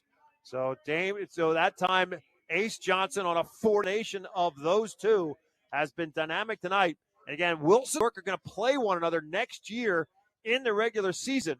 Legend Johnson and Ace Johnson will be back. Brooklyn Ace, Brandon Smith, Colin Gurley, all going to move on. But those two running backs are going to be back next year when Wilson and Central York meet up in a regular season match. It's 1st and goal now from the 4-yard line as the clock. We'll see what Jerry Janchek will do here. He's bringing it out. He's going to take it home for the score. A flag comes in as there's a little bit of stuff going on in the end zone behind the line of scrimmage. This is going to be against a hold on Central York in the end zone. Yeah, that was just Deuce Johnson just taking the handoff and sprinting to the pylon. Nobody was touching him. There's another flag on the play. It looks like a late flag, so probably a foul here or unsportsmanlike. And this is behind Central York, too. You got to think this is against the – it's definitely a hold against Central York in the end zone. Officials from the Central York huddle. So we'll see what the second flag is going to be about, but it's got to be against Central York. It's a hold against Central York. And then the second penalty is going to be a dead ball call. So Central York is going to be 1st and goal, but they're about 1st and goal now. I think back to Spring Grove, which is where we were a couple weeks ago, based on when they walk off as a penalties. They're going to be all the way back now, 26 or 27-yard line. So you would think that Jerry Janchek now is just going to have Brooklyn Ace take a knee because something bad could happen at this point in time. This is where you don't want anything to happen out of anything. You've won this football game. There's nothing else to do now but to take a knee. Yep, 39 seconds. It's called the victory play. Take the knee and celebrate. Because I got to be honest with you, Wilson might not have been all that happy about that last touchdown. I mean, I think because, look, you got it wrapped up. Have your quarterback take a knee. They did. They handed off to Anthony Johnson, put a little bit more points on the board. Another flag. A illegal substitution penalty against Central York. So, I mean, it's not a bad problem to have that if the one mistake you're having is that you can't line up properly in victory formation. But when you're 10-1, you think you know how. Yeah, yeah. I mean, you've done it a few times. So they're going to back up another 5 yards. It's really a formation much similar to the Philly tush push, right? You got your running backs and every surrounding you. Yep. Get under center, take the snap, bubble wrap the quarterback is basically what they do. Although Brooklyn Nace doesn't get under center very much, so it looks like this. Yeah, they are. They're a little bit closer than normal, but that's what he's going to do. He'll take a knee, and the Central York Panthers, with a dominant performance here tonight on their home field, they are moving on. They break the string of losses against the Wilson Bulldogs, and they will move on in the championship game. And again, they will take on either Harrisburg or Chip, depending upon the result of that game tomorrow afternoon. Our work is not done. Our Pizza Como postgame show will continue. We'll have words with Jerry Janchek, the winning coach for Central York, and our player of the game, all when our postgame show continues. From all presented by Savage Auto Group, live on 8:30 a.m. WEEU in. This season, stick with everyone's favorite snack, Diefenbach's Kettle Chips. Legend has it Mark Diefenbach loved kettle cooked chips so much he turned his Berks County kitchen into the ultimate snack factory. Now, over 60 years later, we're still making that delicious PA crafted crunch with the same passion and quality right where it all began. Crunch into some flavorful Diefenbach's kettle chips today.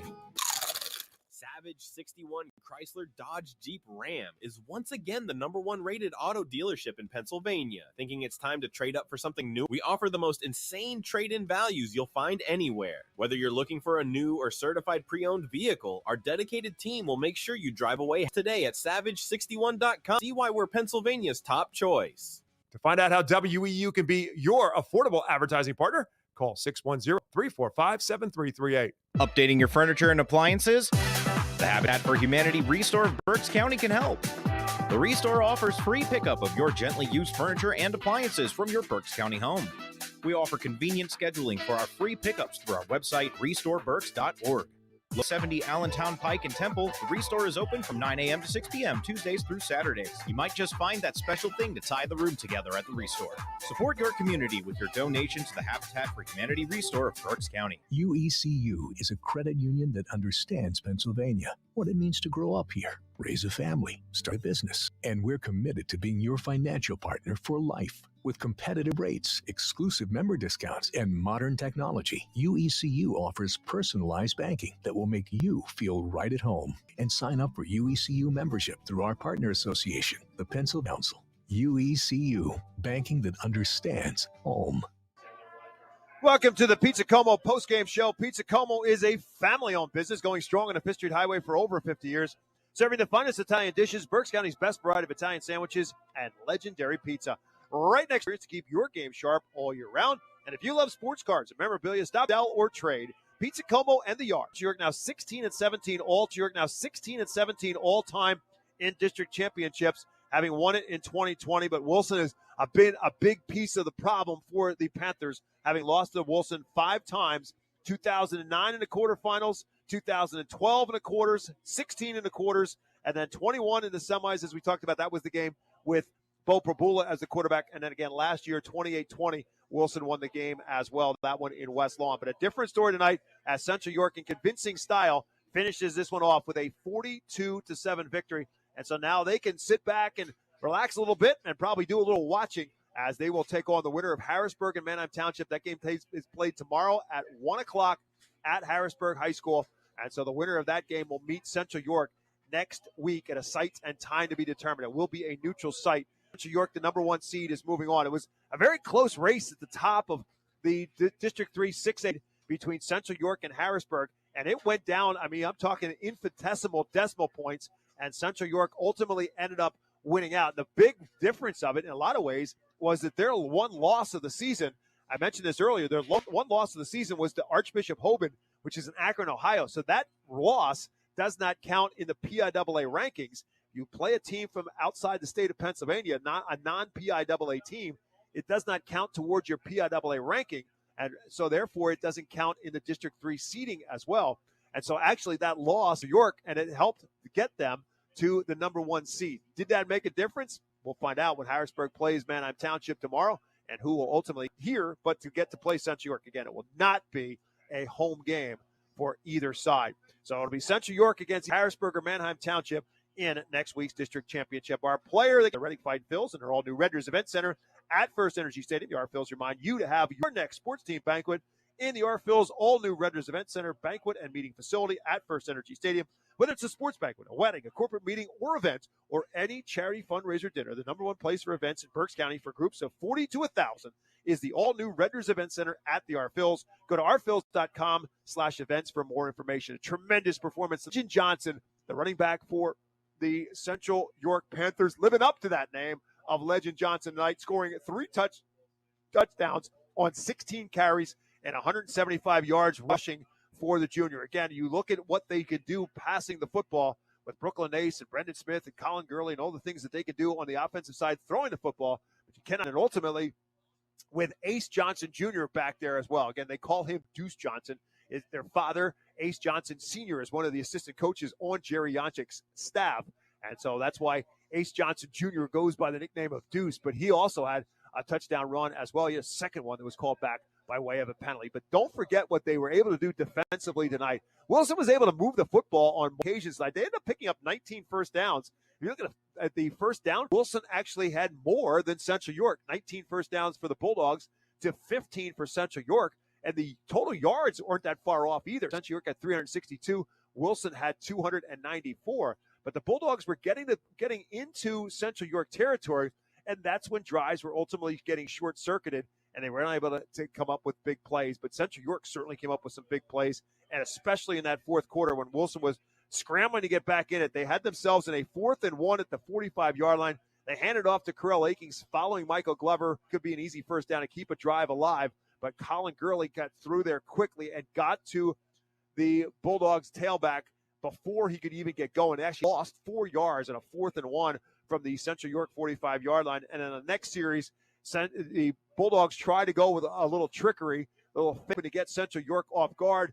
and have Mason Young with open territory to try to get a big chunk play, but instead a big defensive play by Central York defensive back Dwayne Morgan, who stepped in front, picked it off, and took it down. And that pretty much sealed the deal in terms of Wilson's fate on that big play on the touchdown by Dwayne Morgan, and ultimately put the mercy rule in effect as well. So we ran with a short clock for the remainder of it. But a strong season for the Wilson Bulldogs unfortunately comes to an end, and the Wilson Bulldogs once again getting to the District 3 playoffs. This is their 33rd appearance in the District 3 playoffs. Not a whole lot of teams, when you look around, have a winning record in the district playoffs, but Wilson does. 45-26 now with their loss. They have won 7 District 3 titles and, of course, got to the championship game last year before falling to Harrisburg. But ultimately, the Bulldogs come up short tonight in the District 3 semifinals and will look back on this season with a whole lot of success for what they were able to do. They overcame some adversity, of course. We had it in week 10 when they had the game again. The Manheim Township Blue Streaks was just too many penalties and some turnovers that ultimately cost them the opportunity to win that football game. Got the win 20-14 and ultimately won the section title as well. They end up getting the 3 seed and have to play Harrisburg, as I said, tomorrow. So some time right now is Jerry Janchik, some time with his kids after the kids celebrated with the student body and the alma mater after the game was over with, but Jerry celebrating on the sidelines. So Matt Lytle is down on the sidelines waiting for the opportunity to talk with Coach Janchik, who right now in 6 seasons, he coached at Lebanon High School and really struggled for 14 seasons with Lebanon. Just obviously did not have the horses at Lebanon High School. Did what he could with them, but he obviously knows the Lancaster Lebanon League well, having spent as much time as he did. He had gotten out of coaching, decided he was done. He was, take it away. Coach Janchik, Matt Lytle, WEEU, congrats on a heck of a win tonight. District semifinal win over the Bulldogs. How are you feeling right now? I feel fantastic, Matt. I'm just so proud, as I told you before the game. Really love this football team and, their desire, their effort, their energy, and it showed. 62nd win as a head coach. Where does this win rank?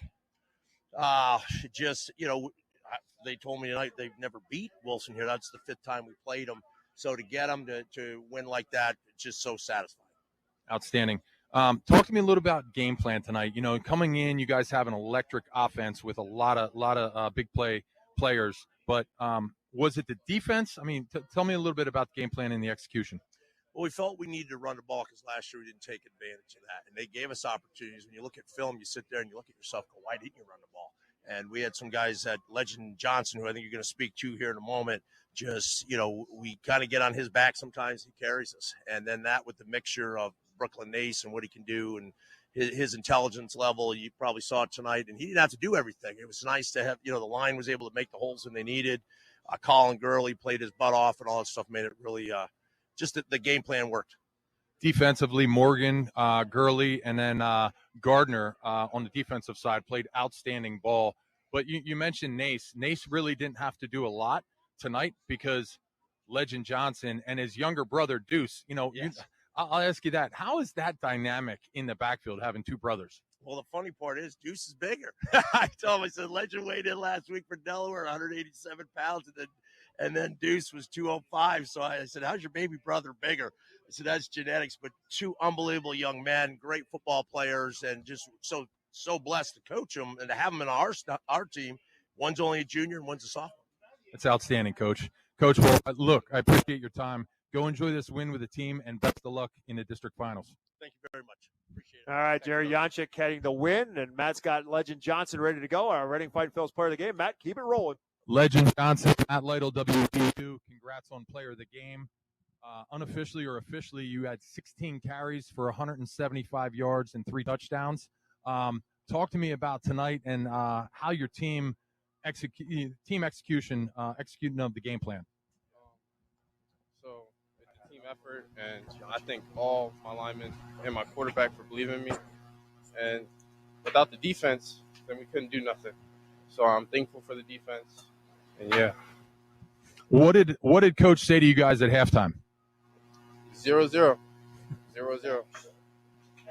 So coming in, you guys have an electric quarterback, going to Old Dominion. He's thrown for 34 touchdowns, 2,500 yards. You yourself have over 1,000 yards rushing, so very dynamic offense. And then you have Smith to throw him in there as 1,000-yard receiver. A lot of touchdowns through the air. Was tonight game plan just to ground and pound it? Yes, they didn't believe that I could run the ball, and I showed them. So I have your younger brother here, Deuce. How does it feel to have your younger brother just want to take snaps from you and wanting to be the starter day in, day out? I'm sure your dad loves that brotherly competition. I love it. I love it. I can't live without that. Yeah, I love that. Deuce, what do you have to say? You gotta keep balling. Gotta keep balling. Keep balling. I love it. So last question I have for you. You guys have dreams, right? You got to dream big. What are you guys' dreams? Go to the NFL. Go to the NFL? Yeah. College, NFL, yep. And I did say last question, but are you guys right now any colleges you're interested in or anybody looking at you? I got Syracuse and Delaware looking at me. Syracuse and Delaware? Not yet. Not you, young fellow. There's going to be plenty. So keep doing what you're doing, and best of luck in the district finals. Congrats on a huge win. Well done, the Johnson brothers down there with Matt Lytle. And our post-game show, and again, our Reading Fight Phil's player of the game was Legend Johnson. It is 170-plus yards rushing and 3 touchdowns. And then younger brother, Ace, or Deuce, as they call him, with a touchdown run of his own. It's time now for our play of the game. That's brought to you by Celebration Villa of Exeter. Celebration Villa of Exeter offers a community in the community you love the most. Get settled into your new home and enjoy the holidays with friends and family at Celebration Villa of Exeter. To book a tour or have a conversation, contact Natalie. Celebration Villa of Exeter. Be a part of the community. Well, it was a 28-7 football game as we started the third quarter. Wilson got the football to start the third quarter, picked up a lot of yardage, couldn't get that first down again. Once they got across midfield, that's when they ran into troubles, as I mentioned earlier. And then ultimately, Central York got the ball back, and Wilson shut them down. So Bulldogs, again, could not move enough yardage, and Central York got the ball back at the 49-yard line. That was after that big play I mentioned from Colin Gurley, where he hit Curl Akings in the backfield and wrapped him up. 1st and 10 for Central York at the 48-yard line after a run for after a run for Legend Johnson.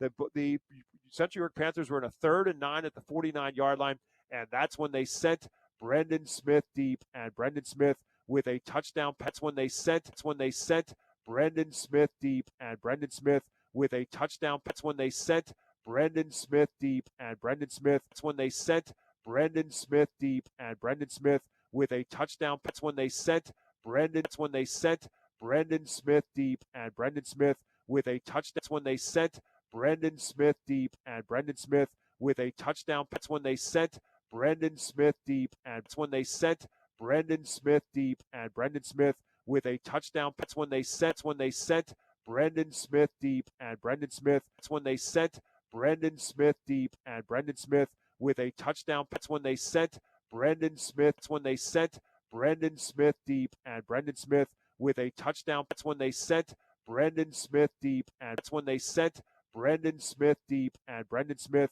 with a. That's when they sent Brendan Smith deep, and Brendan Smith with a touchdown. That's when they sent Brendan Smith. That's when they sent Brendan Smith deep, and Brendan Smith with a touchdown. That's when they sent Brendan Smith deep, and that's when they sent